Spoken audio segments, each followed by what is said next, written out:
back in action tonight on the road, taking on the Rangers. They look to go back-to-back in the win column with puck drop set for 7 o'clock. Pre-game at 6 right here on WGR. The Bills, they began their offseason workout program yesterday and around the NFL. Giants coach John Harbaugh said, "I'm not surprised by it. We'll try to work through it on defensive tackle Dexter Lawrence's trade request." SNY's Connor Hughes reports a source expects Lawrence will demand $30 million annually as well. NFL Network's Ian Rappaport reports Kyle Pitts has signed the franchise tag and reported to OTAs. Dolphins running back Devon Achane did not report to voluntary OTAs. And The Athletic's Zach Jackson reports Deshaun Watson, who's been dealing with an Achilles injury, has been medically cleared. Patriots head coach Mike Vrabel and NFL insider Diana Rossini were photographed lounging at a pool together. Both have refuted any insinuations. Vrabel also told New York Post Page 6 that, quote, "These photos show a completely innocent interaction and any suggestion otherwise is laughable. This doesn't deserve any further response." In baseball, the Blue Jays fell to the Dodgers 4-1. They're now 4-7 on the season. The Yankees beat the Athletics 5-3. They're 8-2 on the season. The Red Sox, against recent trends, actually tallied a win against the Brewers 3-2. They're 3-8 on the season. And the Mets beat the Diamondbacks 4-3. They're 7-4 on the season. That's your Paddock Chevrolet Sports Update. Paddock Chevrolet with you for the extra mile since 1935. I'm Joe Cali for Western New York's Voice of the Fans, WGR.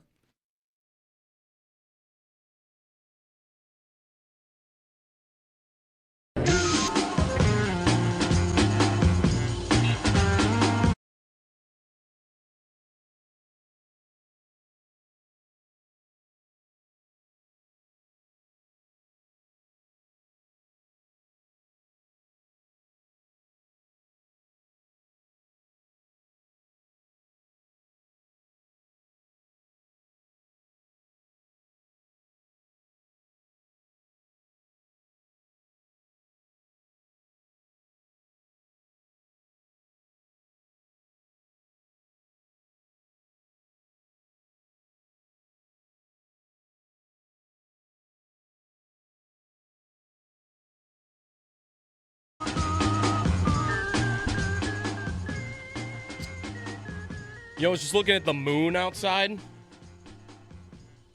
For some reason, I'm thinking, I wonder if I could see the space probe on its way back, like in the shadow of the... No, it's the dumbest thing of all time. There's no...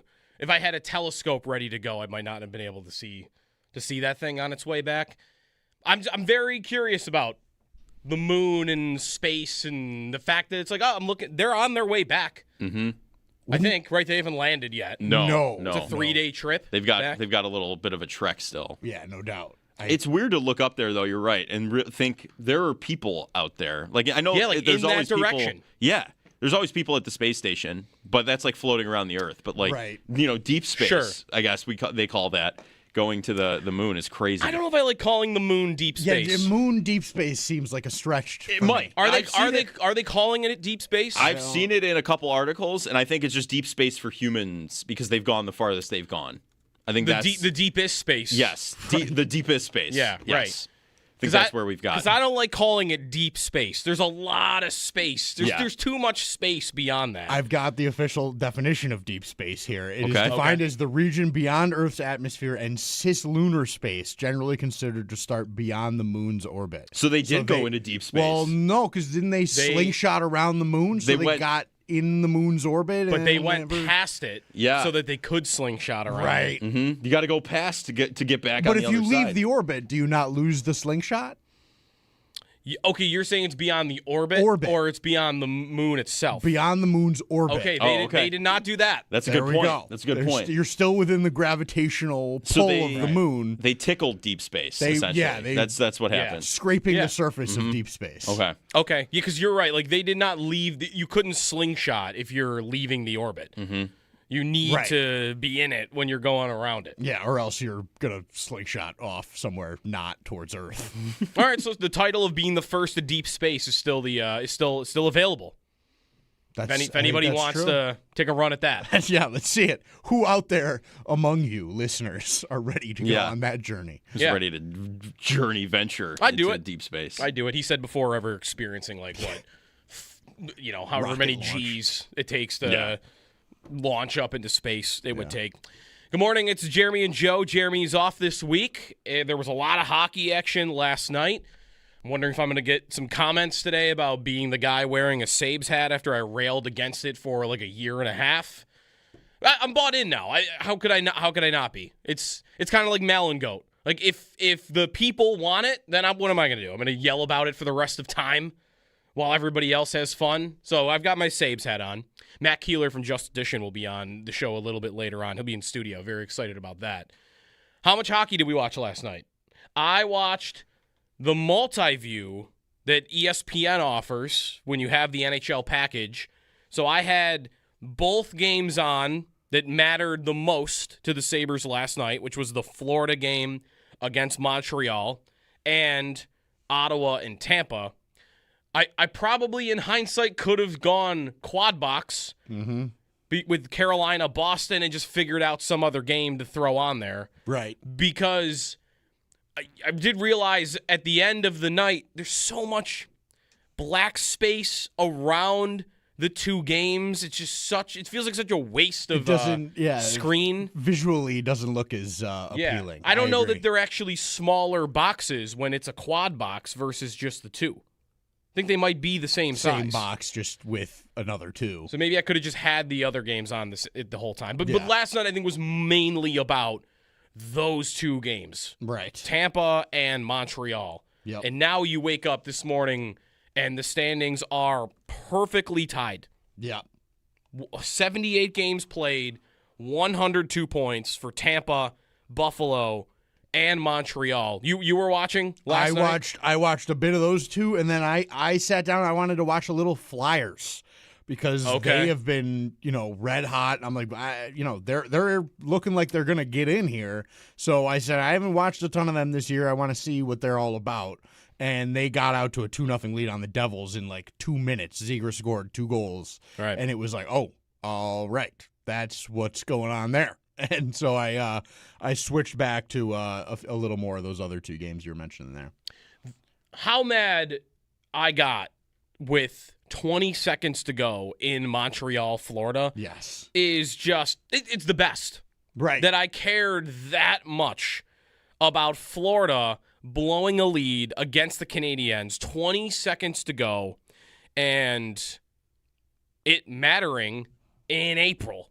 That hockey game, and mattering a good amount. Like, the Canadiens they're right there. I mean, they don't have the tiebreaker, so those points are even more important for them because they have to be 1 point ahead of Buffalo or Tampa to jump them in the standings. They're not going to catch either team in regulation wins. Man, I don't know how many Sabre fans did this off night. Let me throw on a game. Let me see. Everyone keeps talking about these Canadiens. Let me see what's going on with them. I'm imagining somebody doing that for the first time yesterday. Maybe not watching a lot of the league other than when the Sabres are on. Maybe once in a while when there's a national game, but not really seeing Montreal all year long, except when they play the Sabres. And watching that game last night and probably not being that impressed almost for the entirety of the game. And then Lane Hutson, who is an incredible player, just dances through the entire Panthers roster on his way to getting the goalie out into the corner before he gets it to his captain for a wide open net. Yeah. And like, that was impressive. That was pretty good. And that's what they are capable of at any moment.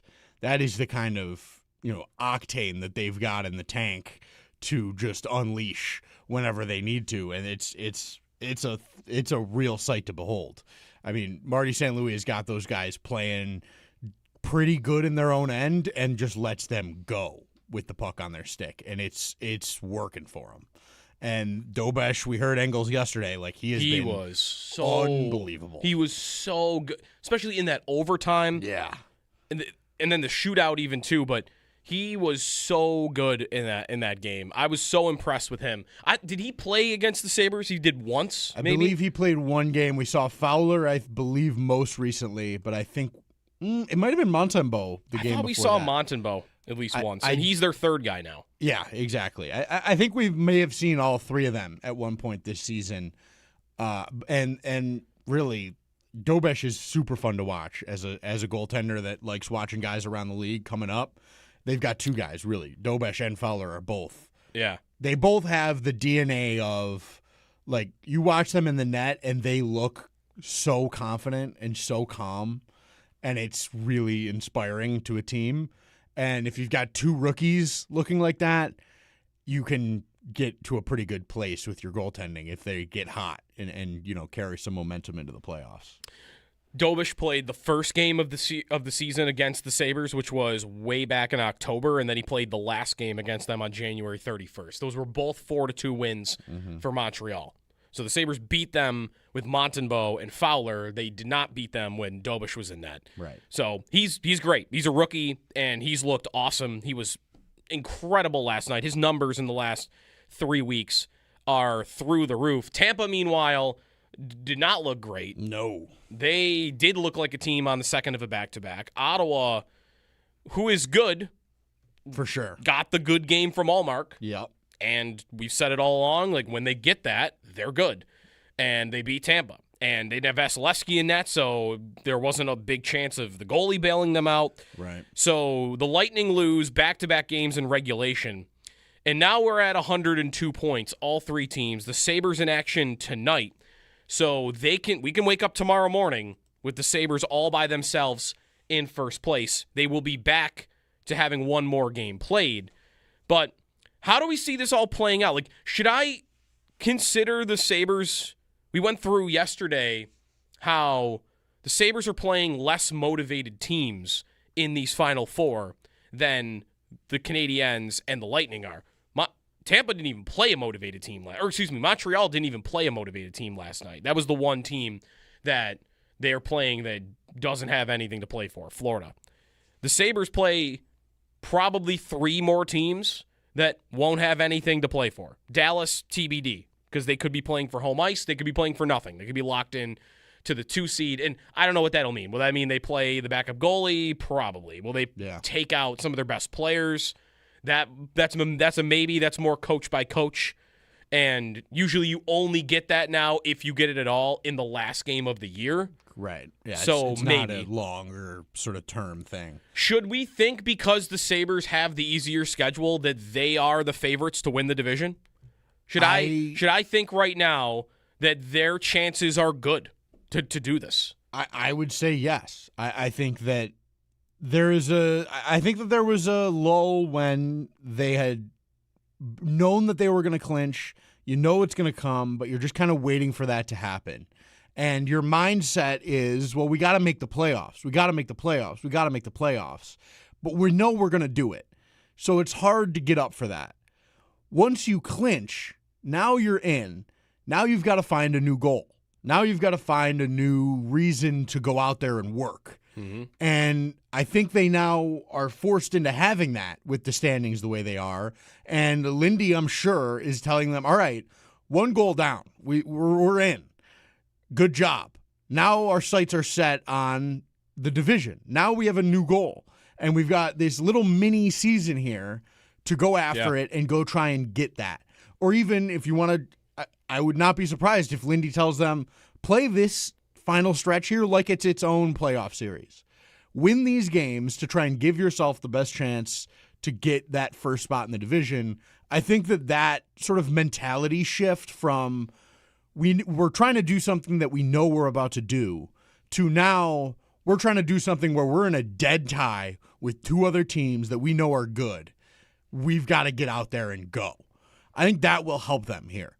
I think the Tampa game did that a little bit in terms of waking them up and making them work. And I think this will do the same thing for these final games.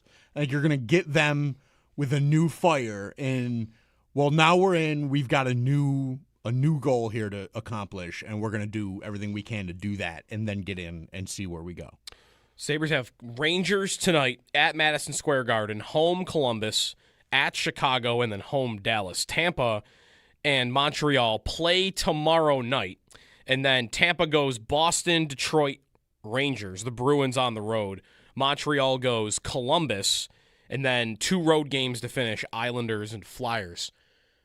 Who should we want to win that game tomorrow night between Montreal and Tampa?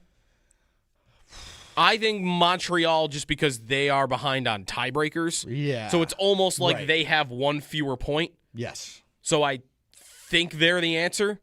There's really I don't think there's a great answer. They're so far behind in regulation wins, though. Like the Sabres are sitting at 39. Oh, that's Montreal's got clinched. 32. Like that's clinched. over. Yeah. Right. So then, what's the next tiebreaker? Is it? I can't remember. Right. It's regulation overtime. Regulation wins. overtime wins. Right, and that is tied. Right. So you got that nailed. That is. I think you want to lean Montreal, right? I think I agree with you there. Yeah. I don't know that any of these three teams are falling out of this anywhere. So it's just you pick your poison there, I think. I guess what really you're asking yourself with that game tomorrow, which is really interesting, like in what you should want, what it will look like. Montreal just beat the Lightning last week, is you kind of got to ask yourself, what's more important to you? Home ice or avoiding the Lightning? Because for the purposes of winning the division, I would say the best thing that could happen tomorrow is the Canadiens beat the Lightning. Yeah. But if your number one goal is just, I don't mind if I'm the 1, the 2, or even the 3, I don't care that much. I just don't want to play Tampa. If that is the number one priority down the stretch here, then you should want the Lightning to win and say, I'll battle it out with them in the final few games. I'll try to get ahead on the tiebreakers against them specifically, but I don't want to play the Lightning. And if the Lightning win tomorrow, it becomes less likely than that you would play them, just because they would be less likely to fall into the 3. It would be more Buffalo versus Tampa if Tampa wins tomorrow night.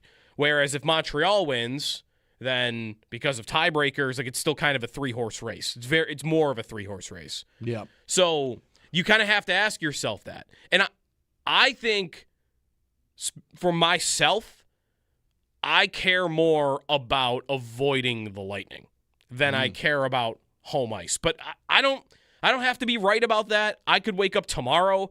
I think it's one of those things that's close enough where I could wake up tomorrow and feel totally different by the time that game happens. Mm-hmm. But sitting here right now, even with the Sabres beating the Lightning 3 times in a row and wanting the game at home ice for emotional reasons and some competitive reasons as well, I think it matters more to me to not play that experienced veteran Lightning team with loads of talent. I know the Canadiens have loads of talent too, but I think that should be priority 1.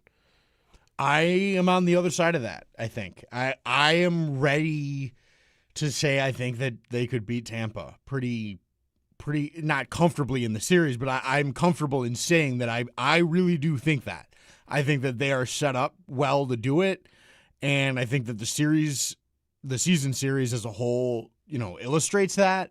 And I think there's a little bit of the matchup that I think would get the Sabres to playoff sort of intensity immediately because of what this season has been with them, because of that game that, the early March game, and then this most recent game was another sort of not as violent, but definitely competitive and hard. And I think that this, as a series, I would be willing to eat that in the first round if I know I've got home ice, and if I know I think I know I can get them. I think I know they're vulnerable. I know how to beat them. Mm-hmm. And so I would rather take the home ice and say, give me whoever is there. I don't need to pick and choose between Tampa, Montreal, whoever. I'm ready to take the home ice and run.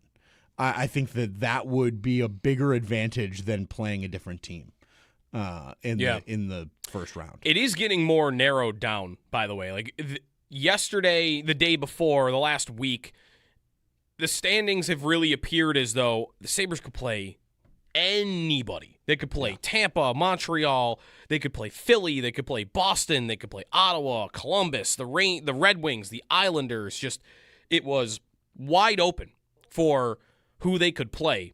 And I think that is beginning to close. That we are starting to narrow in on who it's going to be. Part of that, is actually not even one of the two games that we're talking about from last night. Carolina winning last night, and even Boston to some extent getting a point, furthers or more, it limits the possibilities because it's making the 1 seed harder. And to get to a place where I could play Ottawa, Columbus, Detroit, the New York Islanders, the Flyers, like any of those teams, you have to catch Carolina. Yeah. Because right now, the way it's shaping up in the standings, the team that is most secure in their current spot, especially after getting a point last night, are the Bruins. There are 3 games to play for Boston, 4 games to play really for everybody else. They are 4 points up on Ottawa, the next closest team behind them in Wild Card 2, and the Bruins are 6 points behind Montreal, which they're not going to do. They're not going to win 3 in a row, and Montreal doesn't get a single point. Right. So the Bruins are going to be Wild Card 1, and these Atlantic teams are going to have a tough time tracking down Carolina for the number 1 division spot. So I think we're really getting to it's going to be one of 3. And the odds would tell you that. HockeyStats.com kind of lays it out this way too, that it will be Montreal, Tampa, or Boston. It's going to be one of those 3 opponents. And we talked a lot about like what is really the value of winning the division and what is really on the line. Now that just I know there's like a 1% chance, or actually there's a 9% chance that it could be Ottawa, so it's not 1%. Yeah. But for sake of conversation, let's just say you win the division, it is going to be the Bruins. We are starting to see that is more and more likely. Does that keep the conversation the same to the value? Does anything change because we know it's the Bruins versus anybody else? Like we had talked about wanting to play the Flyers, wanting to play the Red Wings, whether or not we wanted to play the Islanders, and there was some back and forth on that because of Sorokin and Schaefer. But if it's the Bruins, does that make it more valuable, less valuable? The same? I lean towards more valuable there. I think that the Bruins are good, but they're built on tent poles. They're built on Swayman, McAvoy, Pastrnak. Everything else is flimsy. Fine. Everything else is flimsy. It's fine. I mean, Geeky has not scored in like 16 games. Until last night. Oh, yeah, he scored last night. He had a hat trick. Right. But no, you're right. Like he hadn't scored in a month right, before that. Right, ice cold until last night. Yeah. And like that's, a guy that could go quiet for you. Yeah. And I think one of Lindy Ruff's strengths as a coach, I think, which is something that we haven't really had to think about in Buffalo because we haven't been in the playoffs for a long time, is the fact that he is good at getting his team to shut down the opposition's best players. He likes to say, make the other guys beat me. Don't let the top 3-4 guys be the difference, and let's see whose depth can win out, because I think my depth is better than yours. And I think in most cases, Lindy's right about that. So I would be very confident thinking I think Lindy can get matchups and understand how to slow down a Pastrnak and a McAvoy. And if you can score, which I think that their offense is capable of doing on any goaltender, you can beat Swayman. And then I think if you beat those 3 guys, you beat the Bruins. There's nobody else on that team that I see that is going to kill you out there. Yeah, so I agree. I mean, Zadorov might do it in a different way. But I don't think he's winning you a series by blasting you through the end boards. He might lose one. Sure, exactly. For a team. Like you might even get them frustrated and get them bad if you're able to slow down their best players. Him taking a 5-minute major at a bad time in like a game 4 could 100%. Yeah, that could happen. So I am of the mind that would make it more valuable if Boston's you're out if you get that top spot. Yeah. Last night it was funny seeing Zadorov actually did in that Carolina game. He wrecked Seth Jarvis in the boards like right at the end of a period. And there's Zadorov and Nick Delorier, who's on the Hurricanes, screaming at each other from one bench to the other. And everyone's like, oh, they're going to fight the moment the second period begins. And I'm over here just like, these guys are still in the league. I know. These two. These guys are still – they were like They were Sabre training camp 2013. Yep. Still going, wearing those yellow Deloria. jerseys. Yeah. I mean, Zadorov is like not a terrible player. No. Like it's not stunning that he's in the league still. I Delorier guess I'm is- surprised Delorier's in the league still. He's kind of, yeah. He's a goon, isn't he?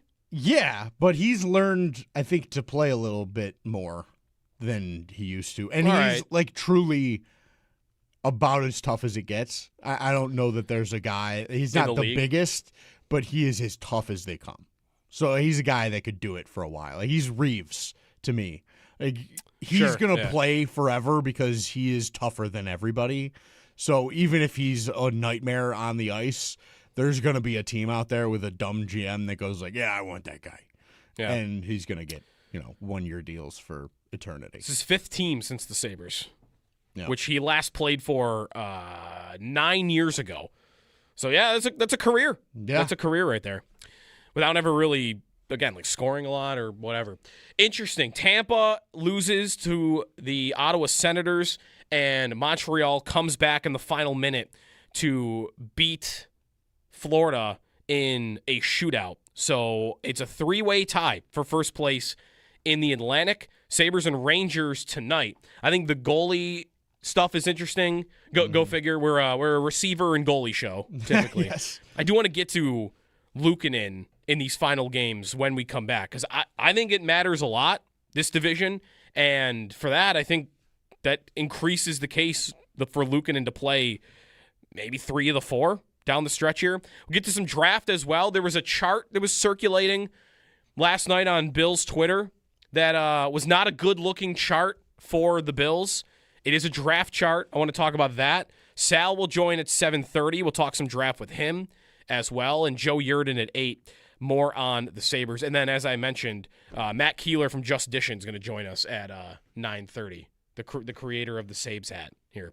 803-0550 is the phone number. What's your priority? Priority 1, what is it? Home ice or avoiding the Lightning? Which is more valuable to you? Let us know. It's Jeremy and Joe here on WGR.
The Sabres are back in action tonight on the road, taking on the Rangers. They look to go back-to-back, in the win column with puck drop set at 7 o'clock. Pregame at 6 right here on WGR.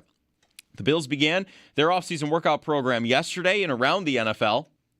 Giants coach John Harbaugh said, "Not surprised by it. We'll try to work through it." Defensive tackle Dexter Lawrence's trade request, and SNY's Connor Hughes reports a source expects Lawrence will demand $30 million annually as well.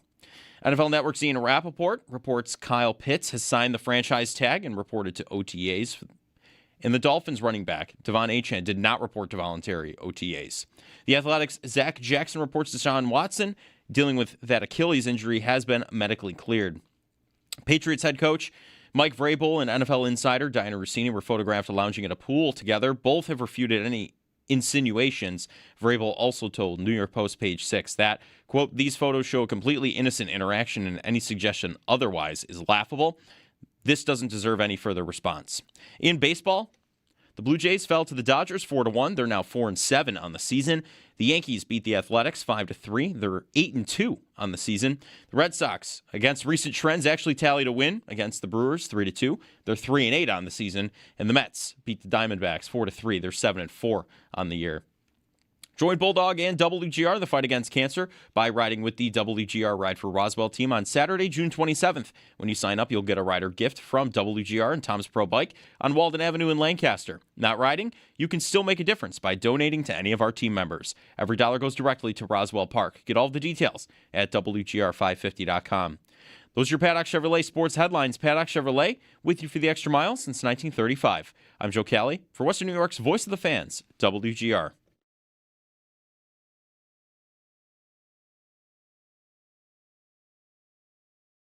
I don't want any part of Ottawa. They can go in the Metro Division bracket and be a menace over there. That game without their top two defensemen the other night, and they could still play that style. I mean, they are the best. Expected goals against at 5-on-5. They are the best team in the league. Lowest quality against. They do not give up a lot. Their goaltending has been horrendous the entire season, and Allmark's very up and down. And his playoff career also is pretty poor. But I don't want any part of it. I will. If the Sabres in the playoffs for the first time in 14 years, and I have to watch that team suffocate me to death, I'm going to rip my eyeballs out. Chad DiDomenicis, expected Buffalo. That's kind of how I feel about Ottawa. That was kind of their game last night against the Lightning, wasn't it? Like, I had both games on, so I was kind of back and forth. I think my eyes were more on the Montreal game. I think there was more happening in the Montreal game. Yeah, I mean, that makes sense. That's Ottawa. That team is fun, so that makes sense. Ottawa's scary for me. I think Allmark is a real sort of question mark. Yeah, but that team is up and down, really solid. I think maybe this is giving them a little too much credit, but I'm not saying they're going to do it. I'm saying it's possible. If they stay where they are and they don't get caught from behind by Columbus or the Red Wings or the Islanders, and they're wild card 2, the good news for them is they're going to be over in the Metropolitan bracket. Right. And that means Carolina in round 1, and Carolina's great, but Carolina sometimes hits their head in the playoffs. Not sometimes. They always hit their head on the ceiling in the playoffs. So you go over to that side, you beat Carolina, you got a pretty easy second round, if you can manage to beat Carolina. Yeah. You get a pretty easy second round opponent against Philly or Pittsburgh. Like, you could make the conference finals if you're Ottawa. Yeah, no doubt. And if you're Buffalo, you could see them down the road. Yeah, for sure you could. And that's part of why when I was doing my out of town scoreboard, which I've since they clinched. I'm out of gas on that. But they were always the team. I was like, don't let them in. Don't let them in. I don't want to see them. I don't want them in at all, because even if it's not the first round, they're a team that I could see taking somebody out and becoming a problem and sort of going on a little run. And so I don't want them in that race. I don't like it. So I don't think that I would bet against the Sabres in a series against them, but I would feel about as nervous about that as I would about Tampa or even Carolina. Like, that is where Yeah. I'm at on them. I don't think they're as bad as their season has been. Yeah. By the way, speaking of Ched, he was on a show up in the Bulldog yesterday, really good, and he said that today at Expected Buffalo, he's got a big investigative piece on what's been going on with Ryan McLeod as of late. I'm very interested in that because I looked at a lot of those numbers recently on McLeod, and they did not look great.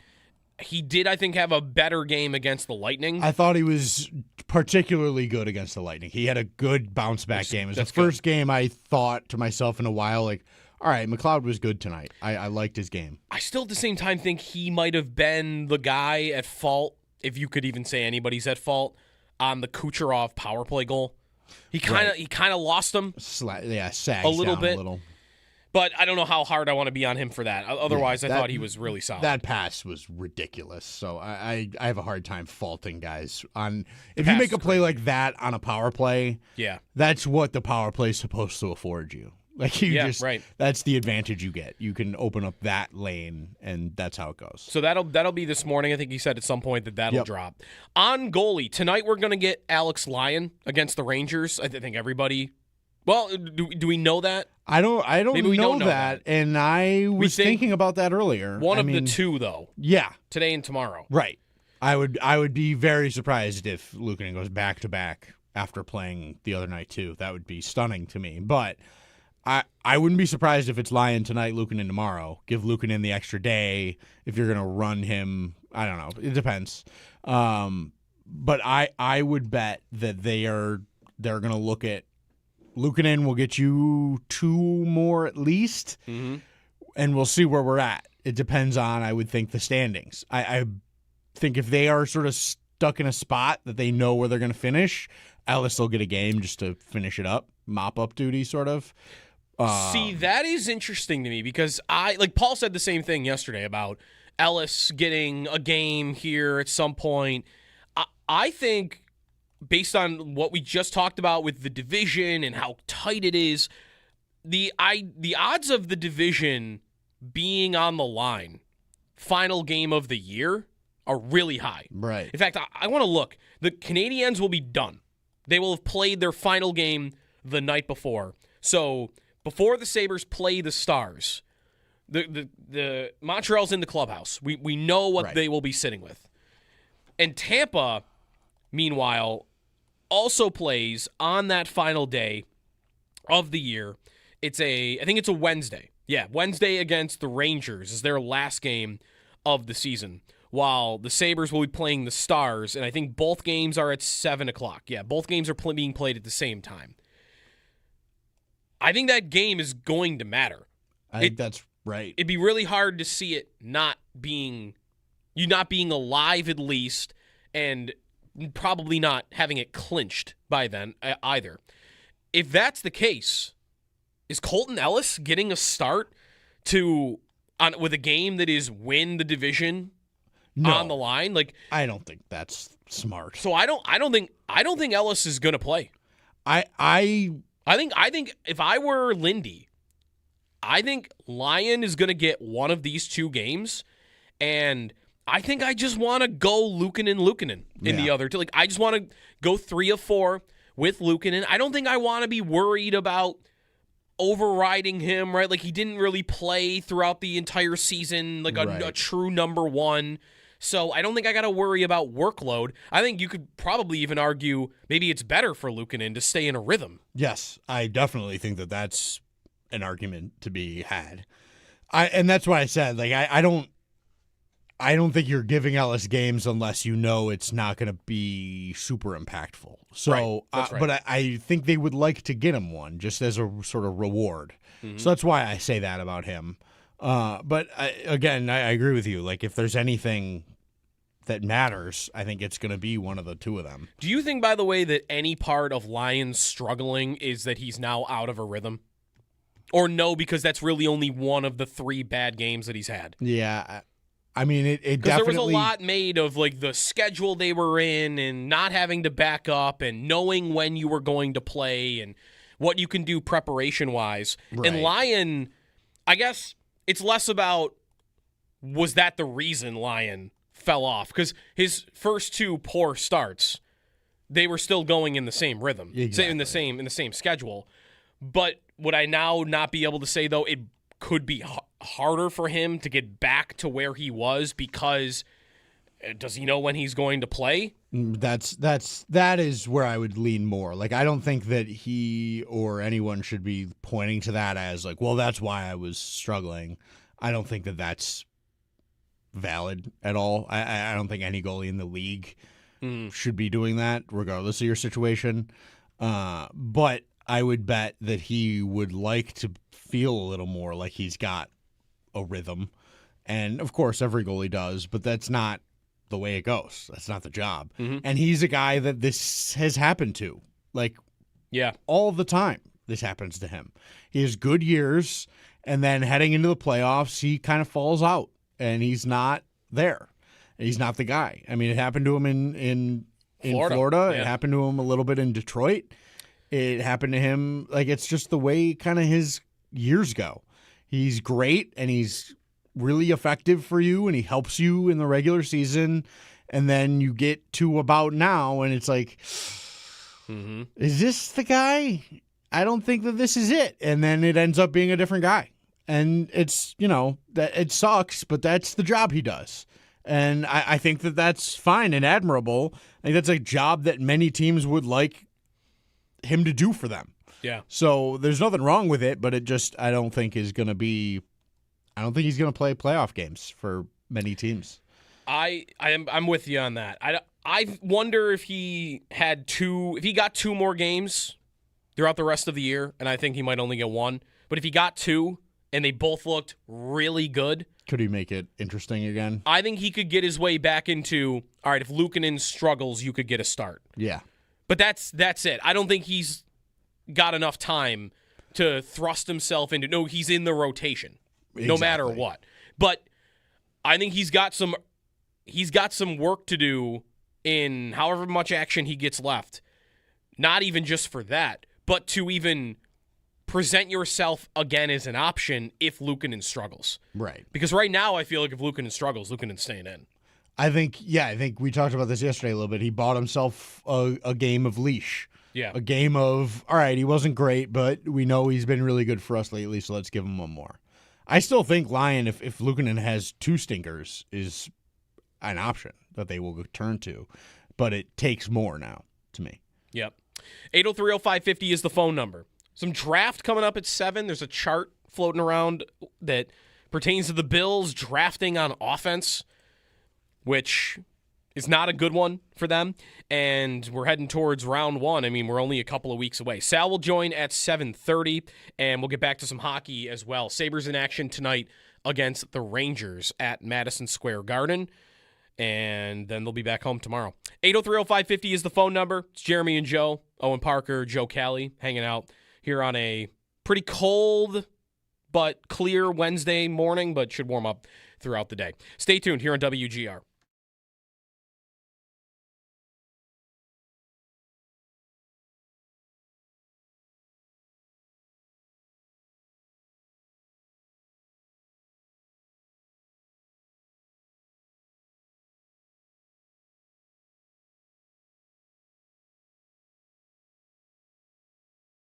You kind of have to ask yourself that. And I think for myself, I care more about avoiding the Lightning than I care about home ice. But I don't have to be right about that. I could wake up tomorrow.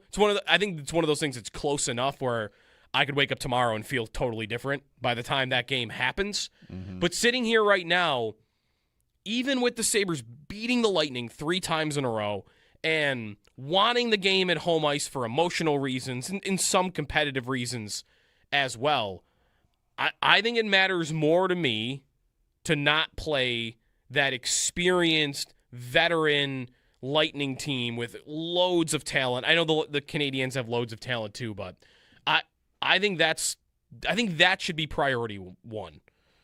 I am on the other side of that, I think. I am ready to say I think that they could beat Tampa pretty not comfortably in the series, but I'm comfortable in saying that I really do think that. I think that they are set up well to do it, and I think that the season series as a whole, illustrates that. And I think there's a little bit of the matchup that I think would get the Sabres to playoff sort of intensity immediately because of what this season has been with them, because of that game that, the early March game, and then this most recent game was another sort of not as violent, but definitely competitive and hard. And I think that this, as a series, I would be willing to eat Portions that in of the first WGR round programming are brought to you by the American I Wellness. know I've got home ice, and if I know I think I know I can get them. I think I know they're vulnerable. I know how to beat them. And so I would rather take the home ice and say, give me whoever is there. I don't need to pick and choose between Tampa, Montreal, whoever. I'm ready to take the home ice and run.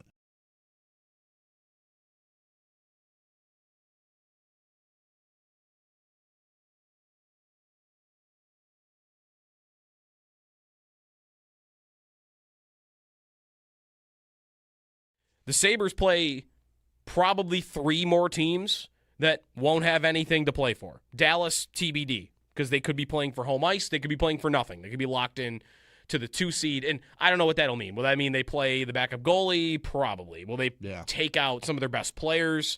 That's a maybe. That's more coach by coach, and usually you only get that now, if you get it at all, in the last game of the year. Right. Yeah. So it's maybe not a longer sort of term thing. Should we think, because the Sabres have the easier schedule, that they are the favorites to win the division? Should I think right now that their chances are good to do this? I would say yes. I think that there was a lull when they had known that they were going to clinch. You know it's going to come, but you're just kind of waiting for that to happen. And your mindset is, well, we got to make the playoffs. We got to make the playoffs. We got to make the playoffs. But we know we're going to do it. So it's hard to get up for that. Once you clinch, now you're in. Now you've got to find a new goal. Now you've got to find a new reason to go out there and work. And I think they now are forced into having that with the standings the way they are. And Lindy, I'm sure, is telling them, all right, 1 goal down. We're in. Good job. Now our sights are set on the division. Now we have a new goal. And we've got this little mini season here to go after it and go try and get that. Or even if you want to, I would not be surprised if Lindy tells them, play this final stretch here like it's its own playoff series. Win these games to try and give yourself the best chance to get that first spot in the division. I think that sort of mentality shift from we're trying to do something that we know we're about to do to now we're trying to do something where we're in a dead tie with 2 other teams that we know are good. We've got to get out there and go. I think that will help them here. I think the Tampa game did that a little bit in terms of waking them up and making them work. And I think this will do the same thing for these final games.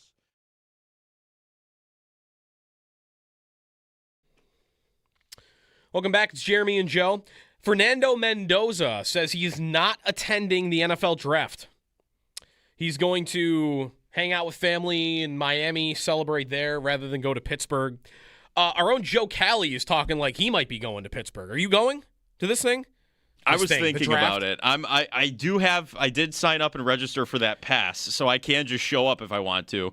But to get back here for Friday might be the problem. Am I alone? The draft as an experience as a fan just does not really appeal to me. It doesn't sound that appealing, and I know I'm the one thinking of going, but just to say, like, hey, I went to an NFL draft, that might be the most appealing part about it. You kind of want just the box checked off? Yes. That's fair. I always just think of the fans that they put after the picks that are screaming at the top of their lungs. Yeah. And it gets really funny when it gets to like the 3rd and 4th and 5th rounds when none of these people know who anybody is. Yeah. And it's just like, okay, go, cheer. Whoa! Like it just doesn't it to me is just I think of that and like I don't want to be that guy. We could have fun with this though. I feel like it could be really funny to have Joe be like in the middle of a bunch of super fans that are losing their minds after they pick a guard, and Just everyone's standing. going nuts, and he's just like with the most neutral reaction ever. That We're would like, be pretty funny. Yeah. Something Yeah. like that. Yeah. On the broadcast would be. Just a big thumbs down. Yeah, just stand there. I'm not even saying like thumbs down, like hate it. Like Yeah, no, just like a totally indifferent reaction. Just like, all right. Just like stoically stare into the camera, just stand there. Like, I don't know if this guy's gonna be good. Mm-hmm. Sure, I guess. I mean, it's kind of how you should react to a lot of these picks. Right. After round 1, at least. It's a 3-hour drive. I was just, why not? It's not that Fair. far. It's not a horrible commute. It's, doable enough. Did you get that far enough into the process to know, like, so where is it? It's outside the stadium there, or is it a convention center? Like, That's a question I don't have an answer I to. really haven't opened the email. I'm going to be honest with you. I signed you don't up- even I know. signed- You no. don't even know where it is. I would go in blind. You just know it's somewhere in Pittsburgh. Somewhere in the greater Pittsburgh area, All right. probably near the football stadium or the baseball stadium. Somewhere in there. Yeah, it's on. Okay, here it is. It's on the North Shore, adjacent to Acrisure Stadium. Oh, okay. Okay. So if you're familiar with Pittsburgh and the way the city is set up, the stadium is on the water, and I guess there's a stage area that they're either setting up or that is there. It's near the Mr. Rogers statue. Okay, I've not actually been to that stadium, so I don't even know, Yeah, I don't know where about, the Mr. I don't know about the Rogers Mr. Rogers. It's across the street from the stadium. Okay. I see. Yeah. When we come back, a Bills trend in the draft over 5 years that's not that great that Warren Sharp was pointing out yesterday and had some people freaking out a little bit on Twitter. On the draft, when we come back, Sal at 7:30. It's Jeremy and Joe here on WGR.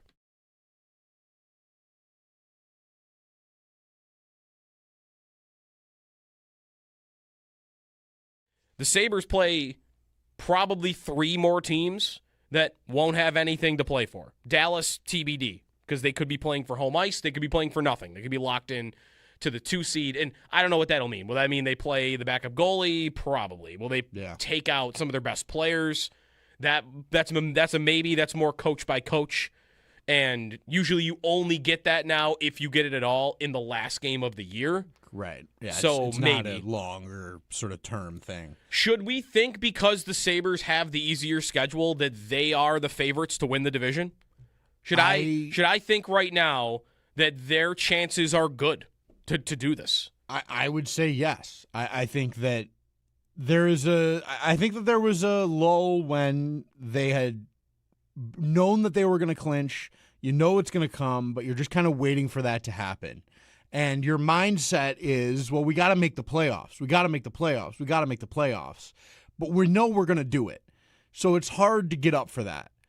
Once you clinch, now you're in. Now you've got to find a new goal. Now you've got to find a new reason to go out there and work. Mm-hmm. And I think they now are forced into having that with the standings the way they are. And Lindy, I'm sure, is telling them, all right, 1 goal down. We're in. Good job. Now our sights are set on the division. Now we have a new goal. And we've got this little mini season here to go after it and go try and get that. Or even if you want to, I would not be surprised if Lindy tells them, play this final stretch here like it's its own playoff series. Win these games to try and give yourself the best chance to get that first spot in the division. I think that sort of mentality shift from we're trying to do something that we know we're about to do to now we're trying to do something where we're in a dead tie with 2 other teams that we know are good. We've got to get out there and go. I think that will help them here. I think the Tampa game did that a little bit in terms of waking them up and making them work. And I think this will do the same thing for these final games. I think you're going to get them with a new fire in, well, now we're in, we've got a new goal here to accomplish, and we're going to do everything we can to do that and then get in and see where we go. Sabres have Rangers tonight at Madison Square Garden, home Columbus, at Chicago, and then home Dallas. Tampa and Montreal play tomorrow night, and then Tampa goes Boston, Detroit, Rangers, the Bruins on the road. Montreal goes Columbus, and then 2 road games to finish, Islanders and Flyers.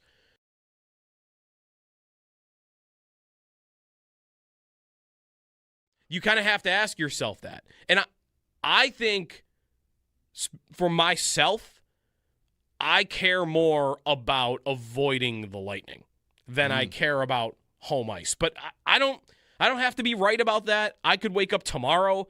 I think it's one of those things that's close enough where I could wake up tomorrow and feel totally different by the time that game happens. But sitting here right now, even with the Sabres beating the Lightning 3 times in a row and wanting the game at home ice for emotional reasons and some competitive reasons as well, I think it matters more to me to not play that experienced veteran Lightning team with loads of talent. I know the Canadiens have loads of talent too, but I think that should be priority one.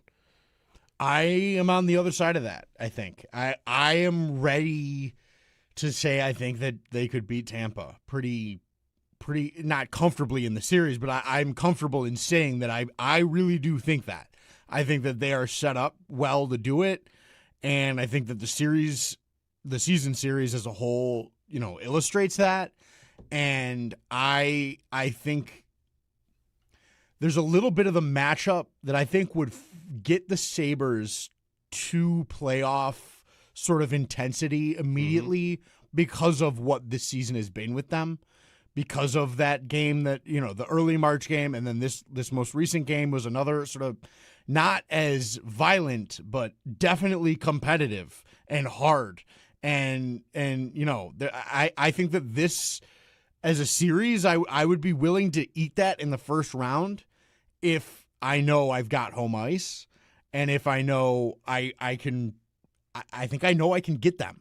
I think I know they're vulnerable. I know how to beat them. And so I would rather take the home ice and say, give me whoever is there. I don't need to pick and choose between Tampa, Montreal, whoever. I'm ready to take the home ice and run.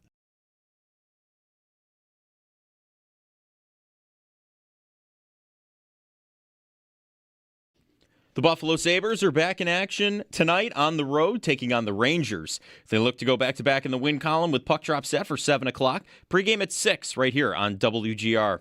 The Bills begin their offseason workout program yesterday around the NFL. Giants coach John Harbaugh says, I'm not surprised by it. We'll try to work through it on defensive tackle. Dexter Lawrence's trade request. SNY's Connor Hughes reports a source expects Lawrence will demand $30 million annually as well. NFL Network's Ian Rappaport reports Kyle Pitts has signed the franchise tag and has reported to OTAs. Dolphins running back Devon Achane did not report to voluntary OTAs. In the Athletics, Zach Jackson reports Deshaun Watson, who's been dealing with an Achilles injury, has been medically cleared. Patriots head coach Mike Vrabel and NFL insider Diana Rossini were photographed lounging at a pool together. Both have refuted any insinuations. Vrabel also told New York Post page 6 that, quote, these photos show a completely innocent interaction and any suggestion otherwise is laughable. This doesn't deserve any further response. In baseball, the Blue Jays fell to the Dodgers 4-1. They're now 4-7 on the season. The Yankees beat the Athletics 5-3. They're 8-2 on the year. The Red Sox, against recent trends, actually tallied a win against the Brewers 3-2. They're 3-8 on the season. And the Mets beat the Diamondbacks 4-3. They're 7-4 on the season. That's your Paddock Chevrolet Sports Update. Paddock Chevrolet with you for the extra mile since 1935. I'm Joe Cali for Western New York's Voice of the Fans, WGR.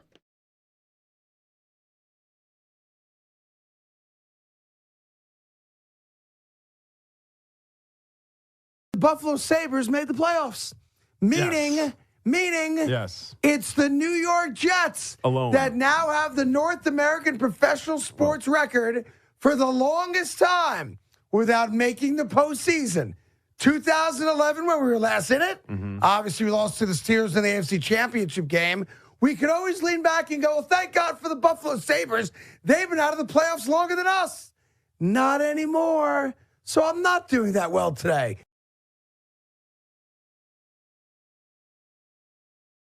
Craig Carton on the Jets. I kind of want to push back on, I don't want to go all the way on this because there was the same amount of seasons, right, that the Jets and the Sabres had missed the playoffs. But, I mean, really, shouldn't we be doing it by, like, this is how you saw the Sabres drought kind of quantified was, how many days has it been? How many days has it been since the Sabres played a playoff game? And the number of days for the Sabres was never higher than the number of days for the Jets. The Jets had played months earlier Then it was over. Then the Sabres played. So I don't need to nitpick it too much. It was the 2010 into the 2011 calendar year. But, yeah, the Jets now by themselves for seasons, 15 for them. The Sabres never got to 15. By the way, you want some quick instant trivia? Let's do some quick instant trivia on this. I want to get to the Bills and the chart Warren Sharp tweeted out yesterday. It says a lot about their draft trends in the last 5 years. But instant trivia. Now that the Sabres have made the playoffs, can you give me the top 5 playoff droughts in North American sports? Ooh, The Bills. How about give me the 5 after the Jets? Active. Oh, okay. Droughts. Okay, Yeah, I thought we were active going droughts. all time. Active droughts. I don't think the Bills would even be in the top 5. Football's had some long ones. Like Arizona, 18 years, though? the Cardinals once went like 24 years without making it. Oh, okay. Right. Yeah. There's a that's right. couple long ones. I mean, football, in part, it's because it used to be 6 teams that made it Right. not that long ago, and maybe there was even a time where it was 5. Like, really, the sports have kind of flipped. Football had none and then added a few. Baseball had nobody, and they've Right. been adding and adding. Hockey's the opposite. Hockey in the 70s and 80s, everybody made the playoffs. Yes. There were like 5 teams that missed. So Yeah. they've actually gone the opposite direction. It's Like, harder. the Sabres made the playoffs. Something crazy. It's like 29 of their first 33 seasons. Like, but again, it wasn't that hard to get in. Exactly. Yeah. It was so many less teams, and like the same amount of teams made it now as Yeah. they did in like 1970. Which is why their drought's the longest all time, and the Bills' drought was not the longest in football history. Right. Right. All right. So longest active droughts. The 5 longest active droughts after the Jets. Because we already have the Jets are number 1. They haven't made it since 2010. There's a 10-year NHL. Otani Angels. They are the next highest. They are, 11 seasons. Okay. They haven't made it since 2014. Right. Theirs is maybe the most incredible. I almost want to say theirs is more incredible Yeah, than well, the Jets or the Sabres. Yeah, they have the 2 best players in the world. Right. Like of Back to of, back. Of And the then at the- generation. At the same time, too. You know what that would be like? That would be if the Sabres had won the lottery Yes. and still had the playoff drought. If in the lottery, McDavid. If the Sabres had McDavid and still missed the playoffs like the next 7 years. And drafted Makar. Seriously. Right. No, right. Because it's Trout and Otani. That's right. They had 2. Like, Yeah. Actually, jeez. do you remember, maybe you don't remember this. I remember this. During the 2014-15 season, the Sabres had their pick, and that was the tank. right. And they also had the Islanders pick, right? Right. And it was also, I think if I remember this right, someone correct me if I'm wrong, but what I remember was it was Operation Root against the Islanders, and there's this one random possibility where if you finish last and the Islanders win the lottery, you get McDavid and Eichel. And see, this is the Angels. If that had happened, the Sabres got McDavid and Eichel, and then missed the playoffs for that's Right. The Angels are. I guess Nuts. maybe Trout and Otani are different because Trout was older. So maybe it was Sure, yeah. maybe it was. He wasn't that much older. Not that much though. Yeah, it's not by a ton. So it's I don't even want to go as far back as like a Chris. No, it doesn't even really work. I can't even. How old was Trout when Otani got there? 26 would be my guess. Like, 27, 28 it looks like. Yeah, Yeah, you're right, but still. whatever. All I mean, right. so you had one of the best players on the planet in his prime, followed Yeah. up by the current greatest player maybe we've ever seen. Yep. So, that's pretty good. All right, so Angels. Thank you, Angels, Angels. for the content. Yeah, right. We were talking about this on Saturday for potential playoff matchups and stuff. The Red Wings, don't they have 10 years? Red Wings, Yeah, 10 Red years, Wings. 2015. I don't know, though. I have 10 years written here. I don't know if that is Accurate. including this year or not. No, I mean, it's definitely, if it's not 10, it's 9, and they're still on the list. Right. Yeah. Okay. But yeah, they haven't made it since 2016 after making it 25 years in a row. Yeah. Trying to think of an NBA team. Who was well, the Kings did it, but they had it last year. They Correct. went, right? They had a long really good series that went 7 against the Warriors a couple years ago. It was an awesome series. It was tons of scoring. Who's the other? There's one NBA team on here. I Just think I one. might know it. I think it's one of the teams I've seen in person. They're generally a bad NBA team. Is it Charlotte? Charlotte. Yeah. Okay, yeah. I went to Okay. a Pistons-Hornets game in 2014. That was abysmal. Yes, That was bad. Wow, that's Yeah. I can't an think. all-time bad. Actually, sporting event. Yeah. As someone that follows the NBA, for the first time in my life, that's actually a good game because both those teams are good now. Right. But they have never been good. Well, even back then, they weren't great. It was like 124 to 121 OT. Yep. So it was a good game, at least. Yeah, 9 years for Charlotte. They might have been the Bobcats the last time they made the playoffs. Whoa. Wow. That's insane. Is there an NFL team on this list other than the Jets? Yes, there is one NFL team. There's actually, really, it's 6 teams, by the way, because there's a tie for that next fifth team after How about the the Jets. Falcons? The Falcons, good. That's yeah, it. 8 seasons in a row they've missed. They have not made it since 2017, which I Right. think is the Super Bowl. That's the Matt Ryan year. Right, that's 28-3. Or is that 2016? Oh, look, that might maybe be right. they might have made it 1 year after. 16 sounds. And then more that right. was that, yeah. Yeah. Huh. I think you have 2 more. More. Okay. It was 17. Well, it was the 16 Super Bowl took place in 17. So they made it So 1 year they after. made it 1 year after. Okay. And haven't made it since. All right. Trying to think of the Not another league. hockey team, is there? There is another hockey team. Ooh. You have a baseball team and a hockey team. Longest playoff droughts active now that the Sabres have made it. It's not the Ducks, is it? The Ducks, It Oh, is. there we go. All right. 2018. Wow.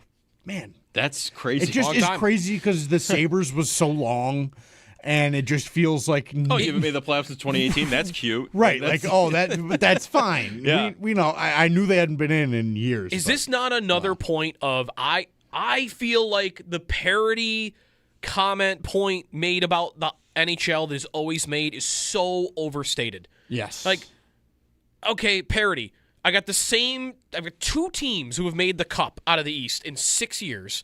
I've got all these multi-champions in the last 10 to 15 years. Right. And the Sabres missed it 14 years in a row. The Red Wings missing it 10 years in a row. Ottawa missed it 8 years in a row. Anaheim's missed it 8 years in a row. Like, I got these teams that never figure it out. Yep. Like, droughts all over the place. I think hockey's got parity. I don't think it's this crazy difference No. between them and the other sports. Agreed. So the Ducks are baseball right. team.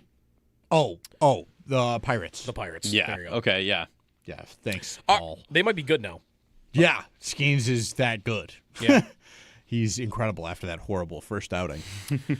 Those are your the next team. By the way, after that is the Spurs, and they're going to make it this year. So Yeah, there's this- right, they're good. They shouldn't even count. I don't think. But Wemby. they're clinched. Wemby's so fun to watch. 803-0550 is the phone number. The Sabres in action tonight against the Rangers. We are also 2 weeks and a day away from round 1 of the NFL draft. The Bills, of course, right now have the 26th pick. And we'll talk to Sal in about 20 minutes about the draft and kind of where we're at on positions and what they could rule out. There's also a very unique player out of Cincinnati that I heard Joe Marino talking about yesterday on Locked On Bills. Joe's in Disney World, by the way, so he will not join us this morning. This is his normal time slot. But there's a player at linebacker that is like total hybrid, doesn't really fit into a single position, and those guys don't always end up working in the NFL. But he could be interesting for the Bills and Jim Leonard and how he kind of plans to use different guys. So we'll get some of that stuff with Sal in 20 minutes. But there was a chart from Warren Sharp last night that had a lot of Bills fans and those that cover the Bills looking at and either freaking out about or not, takes. There were some takes being created off of it. Warren Sharp tweeted, total draft capital spent on offensive players since 2020. So already, just to get out in front of it, draft capital means how where you're picking is going to matter. So you can spend your picks, but you could spend late first round picks on offensive players, but if the Jets draft one offensive player number 1 overall, that's going to be more draft capital. So where you pick does matter to this. But this chart says that the Bills have spent less draft capital on offensive players in the last 5 years than any team in football. Now, on the surface, like my instinct when I saw that was, 1, not that stunning, and 2, that's embarrassing. It's embarrassing that a team with Josh Allen as its quarterback could ignore that side of the ball around him to that extent over that long of a period of time, 5 years. But I don't think it's worthy of a total freak out because, 1, the draft capital part of it, right? You're already going to be automatically low on this list. You just don't have a lot of draft capital. You're always at the bottom. And the Bills do trade a good amount of picks. They've traded a 3rd-round pick in how many of their a second or day 2 pick. Pull it this way. How many times they traded a day 2 pick for a veteran in that 5-year period? They did it for Rasul Douglas, traded a 3rd. They did it for Amari Cooper. They traded a 3rd, and now they've done it for DJ Moore. They've traded a 2nd. So that's 3 picks with good value that you have spent on veteran players that don't count to this. And the other part of it is where you could have a bit of a freak out, which is just the volume of picks on defense that they have made. I don't think it's a secret. Like they have spent more on the defensive side of the ball. Defensive ends, Rousseau and Basham, and going after Kyrie Elam in the 1st round, and also Max Hairston. So I've got multiple edge rushers, multiple corners that have been picked with very high picks. I got Cole Bishop in round 2. I've only got 1 first-round offensive player in the last 6 years. It's just Dalton Kincaid. That's it. They have made, going back to 2020, which is the time period here, they have only made 4 first-round picks, and 1 of the 4 is an offensive player. They actually have made a lot of their day 2 picks offensive guys. I think if you're looking for any sort of, I'd like them to turn it up a little bit here at receiver, or if it's on the offensive line, I don't think you have to have a problem, though, with how they go about it on their offensive line. They do just fine. They've built a really good line, and the way they kind of plug in guys that have been in the system that they didn't spend a lot on. They bring in David Edwards as a cheap free agent. He spends a year as a backup role player, and then, okay, we're going to plug you in after a year here, and it goes really well. And now they'll do that with Alec Anderson. Probably. He could not win the job, but he's maybe the next iteration of this. But they've used day 2 picks, right? Osiris Torrance, James Cook, and Keon Coleman. I think where you're really missing the Flyers on offense are at the end of the draft. They're not really spending a lot of these late round picks on 4th, 5th round picks, 6th round picks even. Like you still are seeing an increased volume in defensive players even when I get to those rounds. So is this a problem? Like I'd like them to be higher on it. I don't think it's the worst thing in the world that they're next to, by the way, the Rams, the Chiefs, and the Eagles, who are the next 3 teams right above them in the least draft capital spent on offense in the last 5 years. How bad is that? I don't think it's great, but I don't think it's the chart or the thing that you should hold up and crush them for what they've done in the last 5 years with the draft. I mean, I'm certainly not the biggest fan of how they've gone about it. I would like them to take more swings at receiver specifically.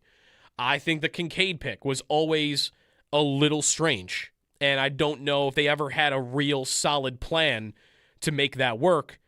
Injuries have kind of flown in the face of that too. And like this has always been a bigger point for Jeremy, that the amount of draft capital they've spent on running back, like that would be a better way of looking at what percentage of, or you're already near the bottom or at the bottom in how much draft capital you're spending on offense. How much of that draft capital then is on running back? Because some teams just don't address it at all. We'll do it cheap. We'll do it at the end. Kansas City's been a team like that until they just signed Kenneth Walker.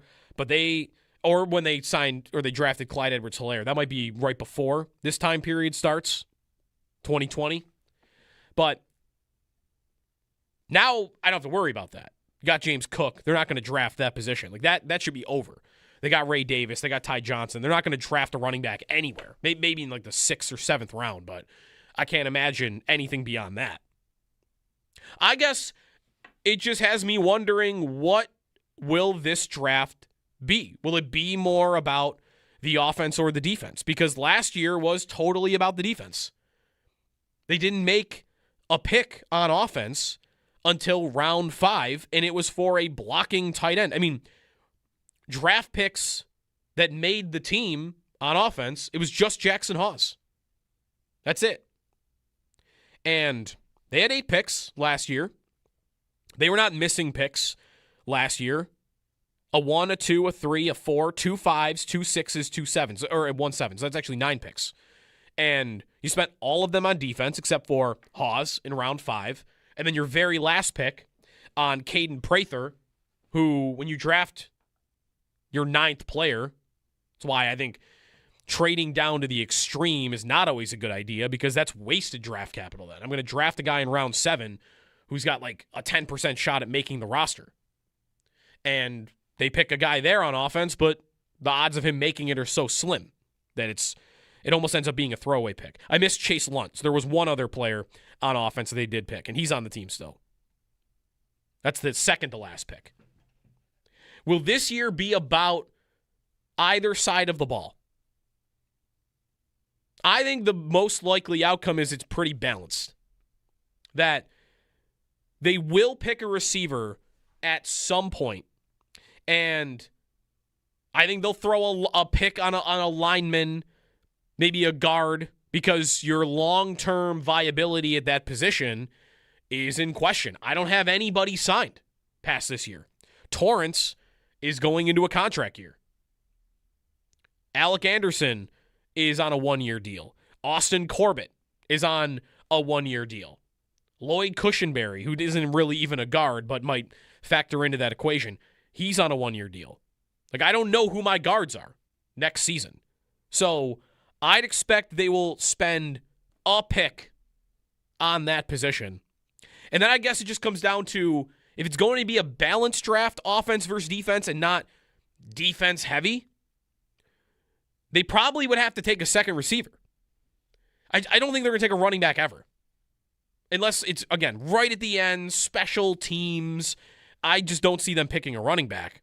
And are they going to pick a backup quarterback? Probably not, would be my guess. I think their room is probably set with Kyle Allen and Shane Buechele.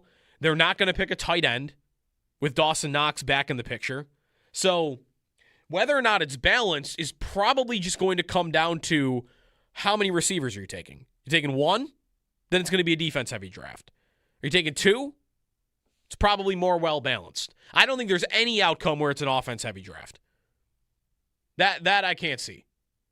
Because defense, I could make a case for anything in any round. Corner in round 1 would be the one position where that doesn't seem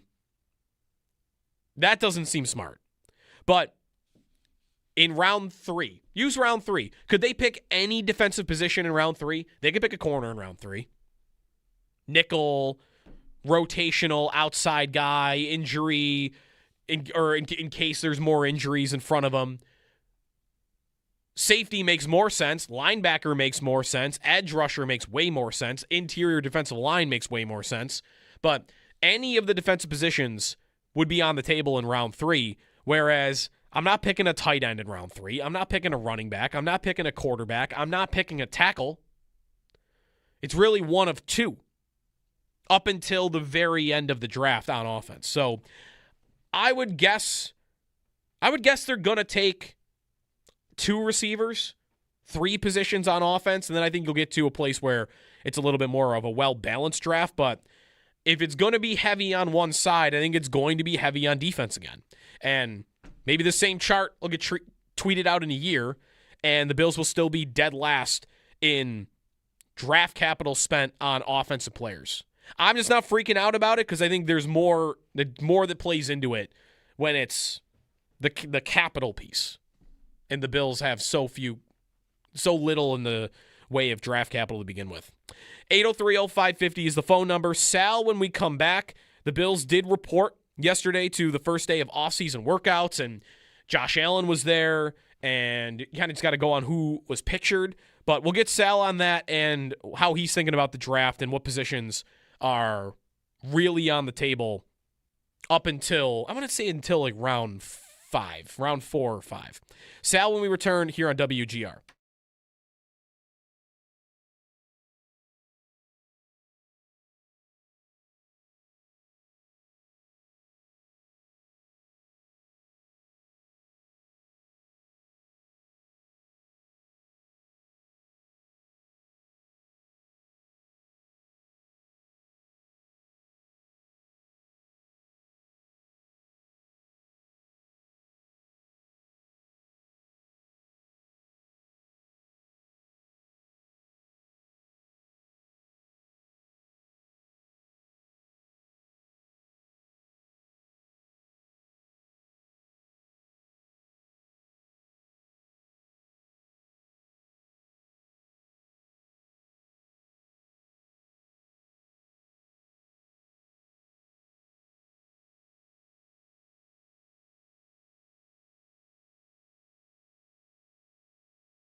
You kind of have to ask yourself that. And I think for myself, I care more about avoiding the Lightning than I care about home ice. But I don't have to be right about that. I could wake up tomorrow.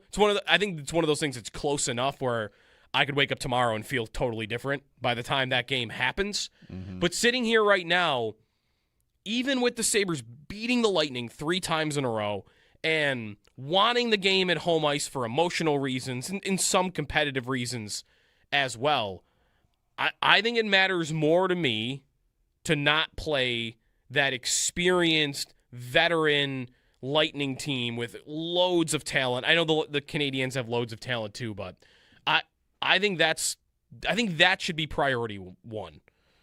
I am on the other side of that, I think. I am ready to say I think that they could beat Tampa pretty not comfortably in the series, but I'm comfortable in saying that I really do think that.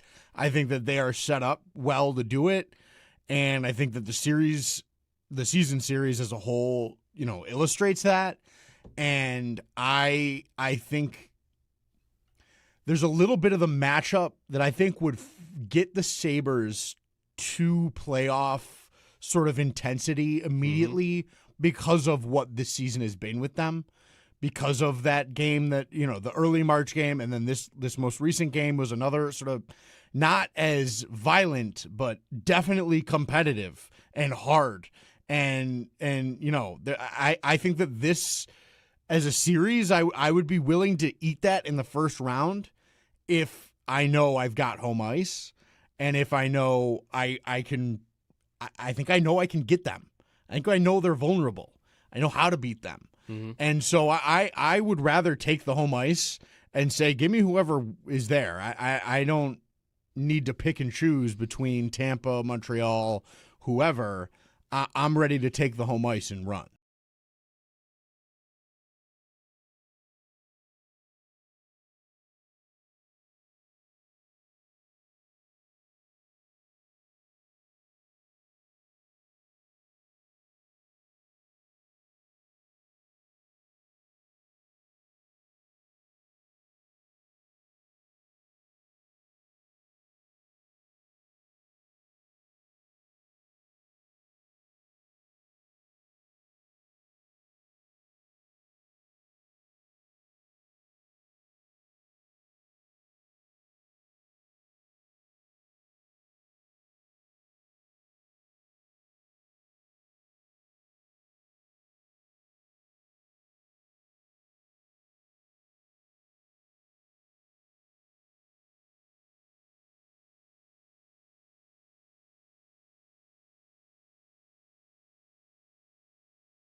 The Sabres back in action tonight on the road, taking on the Rangers. They look to go back-to-back in the win column. Puck drop set for 7 o'clock. Pregame at 6 right here on WGR.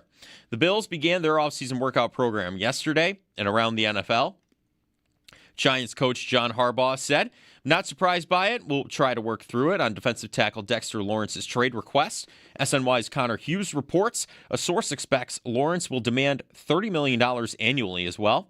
NFL Network's Ian Rappaport reports Kyle Pitts has signed the franchise tag and reported to OTAs. Dolphins running back Devon Achane did not report to voluntary OTAs. And the Athletics' Zach Jackson reports Deshaun Watson, who's been dealing with an Achilles injury, has been medically cleared. Patriots head coach Mike Vrabel and NFL insider Diana Rossini were photographed lounging at a pool together. Both have refuted any insinuations. Vrabel also told New York Post Page 6 that, quote, "These photos show a completely innocent interaction and any suggestion otherwise is laughable. This doesn't deserve any future response." In baseball, the Blue Jays fell to the Dodgers 4-1. They're now 4-7 on the season. The Yankees beat the Athletics 5-3. They're 8-2 on the season. The Red Sox, against recent trends, actually tallied a win against the Brewers 3-2. They're 3-8 on the season. And the Mets beat the Diamondbacks 4-3. They're 7-4 on the year. The Ride for Roswell is coming up on Saturday, June 27th. There's still time to sign up and ride alongside the WGR team. Visit WGR550.com to join our team or donate. Plus, at the event, stop by our table, scan the QR code for a chance to win a $1,000 gift card to Tom's Pro Bike. Those are your Paddock Chevrolet sports headlines. Paddock Chevrolet with you for the extra mile since 1935. I'm Joe Cali for Western New York's Voice of the Fans, WGR.